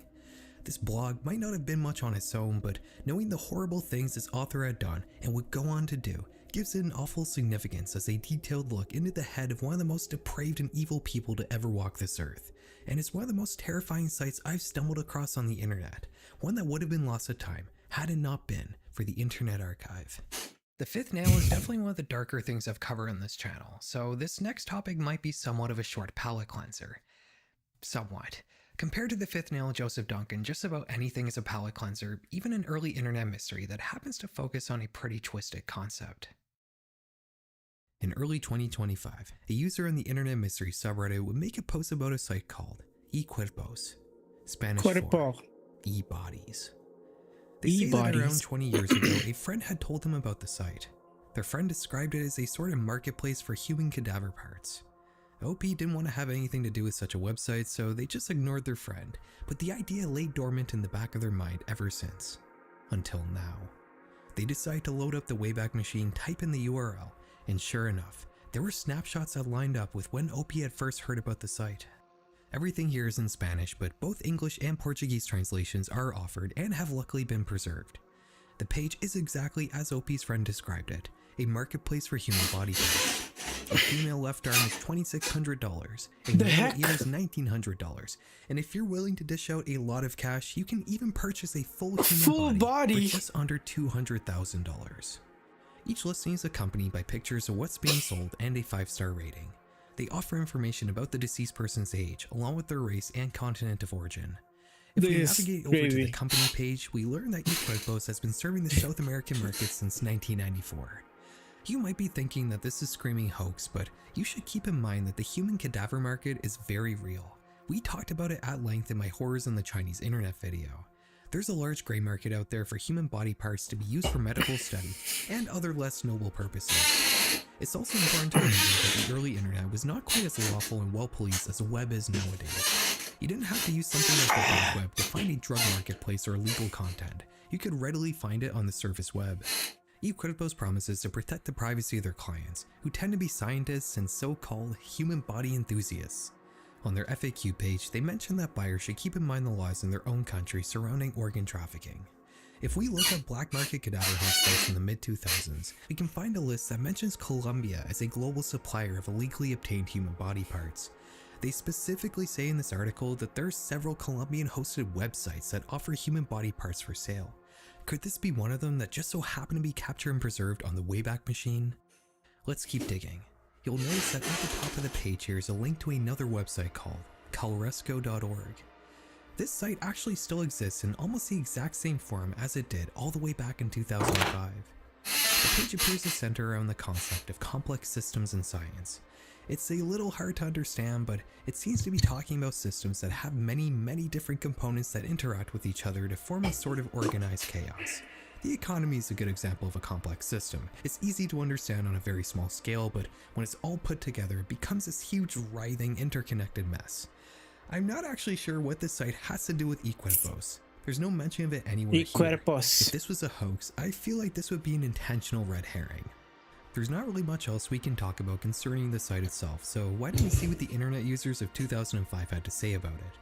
On the site hoaxes.org, an early internet platform dedicated to exposing the many hoaxes of the old web, one commenter mentions Equipos on an unrelated post. Ew. A breast or two. I just tried ordering an eyeball from Equipos. The e-commerce functions The don't functions work. don't. That's his complaint. That's weird. I wonder why that is. Yeah, this was all a hoax. It was made to promote it's a not a mobile real phone thing. web show made by What? MTV in 2005. One that's about a couple of That's students trying to insane. perform a successful human head transplant, but that's not actually where the story ends. You see, one thing we haven't talked about are the pictures on Equipos. They're likely showing Speaking actual of dead e-commerce functions not working, have you guys seen that the Rust rewrite?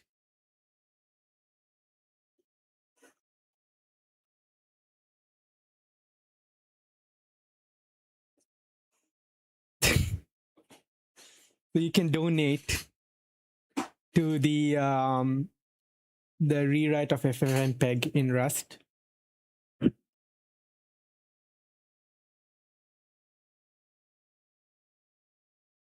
Where's the donation? Did they take it off? Click here to support the mission. And it's like select your amount, or you can just put like I put 69.41 dongs. Secure login required. Login with Twitter, login with Blue Sky, authenticating.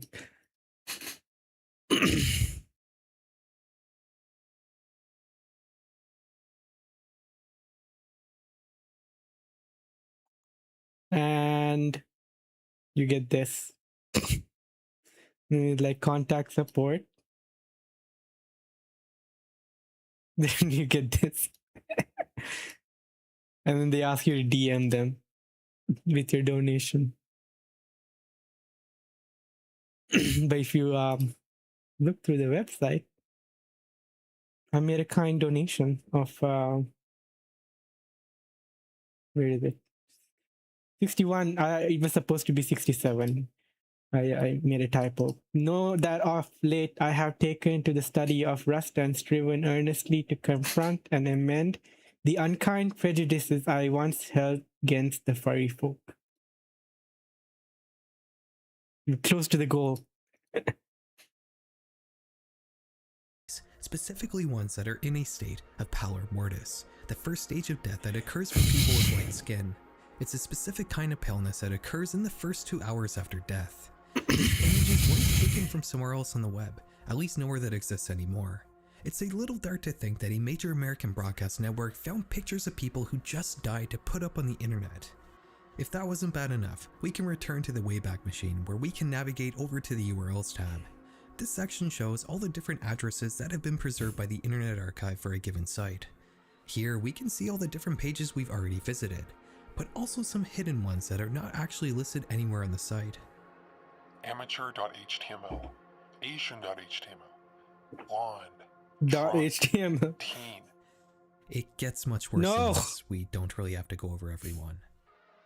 Now these snapshots always seem to result in 403 forbidden pages. While it might seem like these addresses did exist at one point in time, and it is absolutely possible, these also could have been the result of someone trying to hack into the server hosting this website. Porn. One technique to do this is to query as many different page URLs as possible to see which pages exist on a website that just aren't linked to anywhere. You can gain useful information from doing this. For example, we can see an Apache test page on this legal.html URL which tells us that the server is running Red Hat Enterprise Linux. We've gained some knowledge about the system hosting this site that we weren't supposed This to is have. the worst While this of is a fairly everything. common penetration testing technique, it doesn't explain why these pages This is are the worst archived in a offense. Wayback Machine. Either somebody in the mid-2000s went and manually entered a bunch of questionable non-existent URLs into the Wayback Machine, or the Internet Imagine Archive web using crawlers were picking up on some Rel very to concerning host stuff this. coming from an MTV web server. Either way, this is still a solved internet mystery, just one that has a few dark questions still attached to it. Okay, is your palate feeling cleansed now? Good, because we're about to uncleanse it. eQuerpos was not the only No. early internet site archived in the Wayback Machine claiming to give users access to a human body. Like I said earlier, the Web 1.0 era of the internet was a lot less policed and much more chaotic than the sanitized major platforms we're used to seeing now. Instead of posting content to an existing platform, people would usually make their own websites from scratch and host them themselves. Instead of using a search engine, people would use their sites to link to other people's sites, making the internet in this era a true network of interconnected pages. One such page of links happens to be a now defunct site called necrobabes.org. This 2001 site describes itself as erotic horror for adults, and on its main page you can find many different sub-sites created by the different Necrobabes administrators. The content here seems to Necrobabes. range from creative writing and gothic art to more risque content. The term erotic horror may bring to mind sleazy 80s slasher movies, but a lot of the stuff on Necrobabes happens to be much more twisted than that. A lot of these sites are dedicated to dark Asphyxiados. fetishes, like asphyxiation or pretending to be a dead body. Some of these No. sites sell VHS tapes. Some of them are just personal pages hosted by the people involved in this strange community. One Necrobabe site in particular, though, will become infamous for a very depraved reason: the Cannibal Cafe. On this site, you can find a gallery of extreme images depicting some of the bizarre interests common on these Necrobabe sites. You can also find a page where you can apply to be somebody's All of this is livestock, like, and another page called I Impairment hope the FAQ pictures that were I'm like not gonna show scrubbed you off almost of any Internet because Archive. It focuses on a concept called Consensual barbecuing. barbecuing. This is all obviously pretty depraved, but that's not really what we need to focus on. The important thing here is the Cannibal Cafe message board. This is a forum for people who partake in these interests. People on this forum either write posts searching for so-called human livestock, or they write advertising themselves as such, like this post. Male for sale. I would like to be killed and barbecued. What? I need tenderizing first and gilding. Would like to be roasted alive. Jesus. These posts are absurd to the point of being funny. Male The meat idea that somebody available. would be interested in stuff like this just seems too No. ridiculous to be serious. Yeah, maybe some of these posts are indeed just kind of taking the piss, but there is a very real darkness hidden away in this archive. Slaughter Boy Man, wanted. this Are you between 18 Oh and my 25 god. years old, normal build, and healthy? If it is your desire to put an end to your life, but you want something more reasonable to become of you, then come to me. I will slaughter you and turn your body into delicious schnitzels and steaks. This was Schnitzels. posted by user Frankie on February 22nd, 2002. It's a very typical post on this forum. The unusual aspect to this post, though, was that somebody would indeed take Frankie up on his offer. Dear Frankie, I have been looking for an experienced butcher for a long time. Oftentimes, discussions like this don't make the transition from internet into real life. They're just role-playing in fantasy. This situation was different. Only 6 days after the interested party responded to his ad, Frankie would schedule a meetup with him. They both happened to be German. Frankie in real life was named Armin Moose, and responding to the ad was named Bernd Brandon. They met in a train station in the city of Kassel, and together they headed back to Armin's place. They cuddled for several hours before deciding to act out what they had discussed on the internet. Bernd had very specific wishes of what he wanted to have done to him. He wanted Armin to start with his reproductive organs, so he did, but he couldn't manage to physically complete the act with his teeth alone. Armin then went to a nearby pharmacy and picked up sleeping pills, cough syrup, and alcohol to give to his partner. Upon returning, he decided to use a knife to finish what he had started. Brandes then wanted Armin to cook what he had cut off so they could both eat it together, but Moose accidentally burnt the meat, and it was inedible. He then helped the now severely injured Bernd into the bath, where he lay slowly losing blood. He then got into Armin's bed, where the combination of low blood pressure and the cocktail medications he had taken had him hallucinating and drifting in and out of consciousness. They made plans about what part they would cut off and eat tomorrow, but before that could come to fruition, Bernd would take his last breath. Armin wasn't quite done yet though. He divided the body of his now deceased partner and put it in his freezer, where he would periodically take a piece out and cook it like any other cut of meat. He would continue doing this for 10 months. Armin would eventually be arrested after another user of the Cannibal Cafe forum would report his post to the police, and they found the remaining pieces of Bernd's body after searching his property. Police would also learn that Brandes wasn't the only man Armin had met on the Cannibal Cafe forum. Between 2001 and 2002, Armin had arranged up to 40 so-called slaughter meetings with young men, but the only person he met that was willing to go all the way was Bernd Brandes. The consent Armin received to play out this horrible act was a confusing thing for the authorities. None of this happened under any sort of coercion, and the victim had been a willing participant in all stages of the act.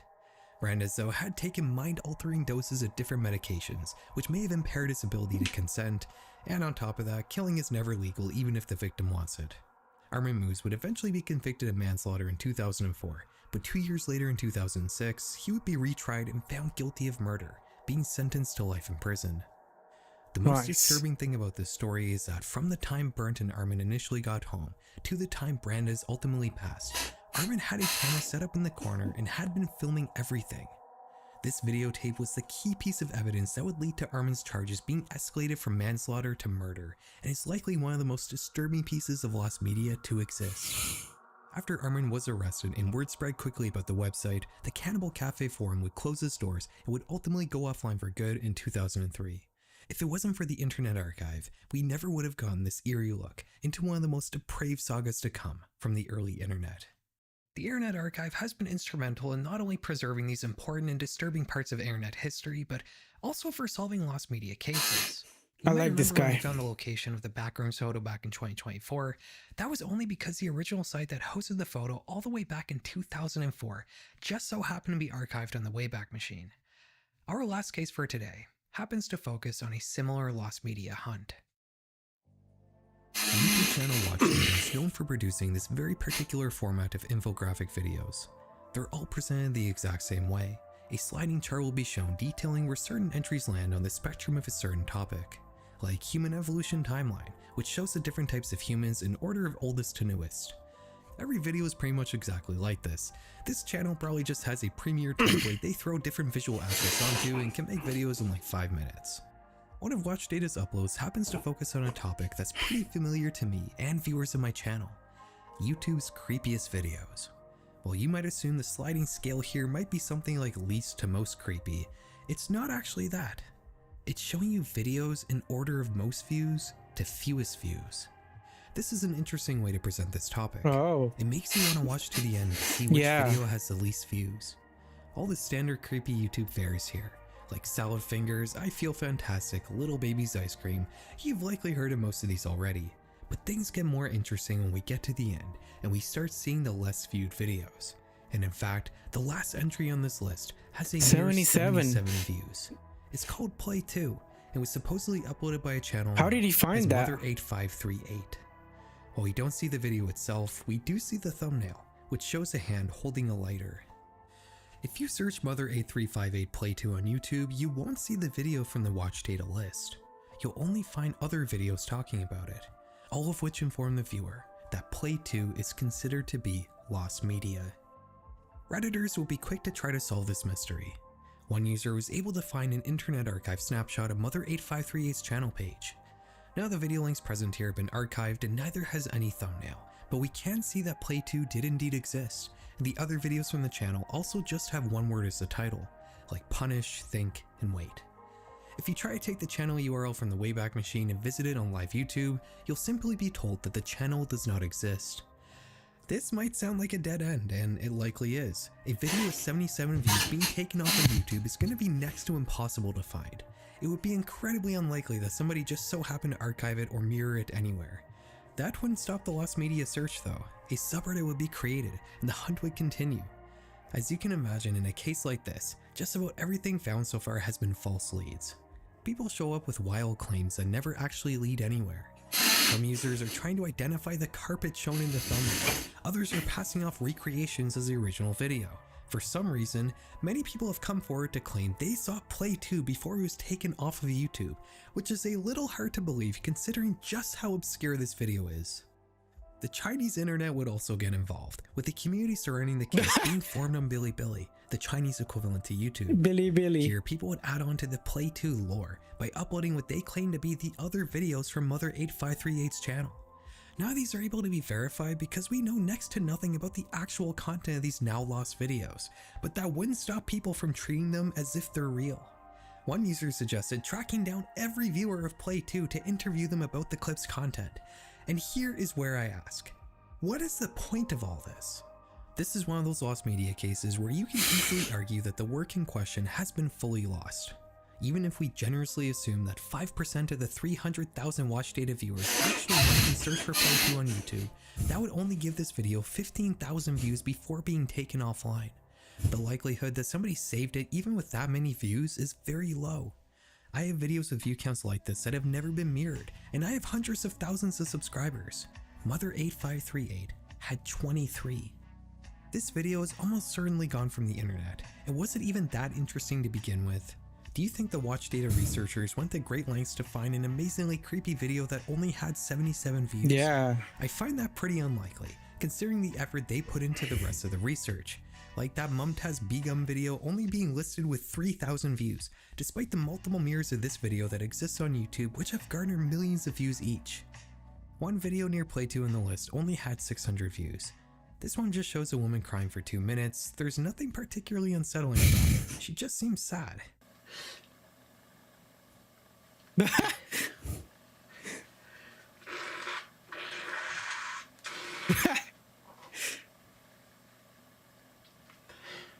This is what my Another live video streams has are like. 400 views, and it's just a mundane Urbex clip that clearly wasn't intended to be scary in any way.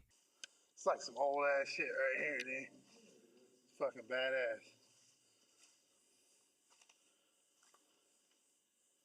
That's some scrap metal.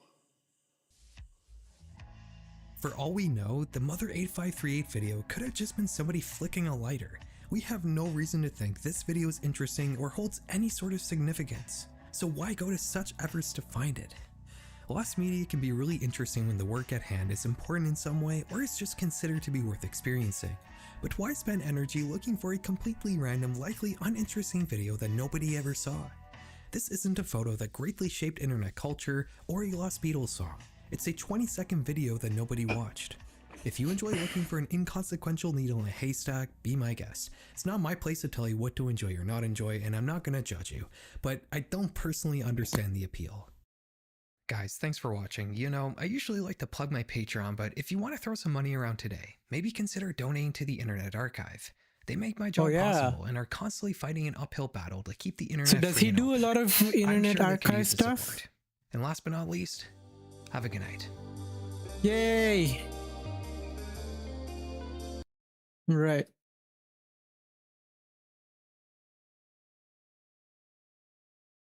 Horrors on the Russian internet. Yay! A nice new channel to explore. Alright. I know who we're rating.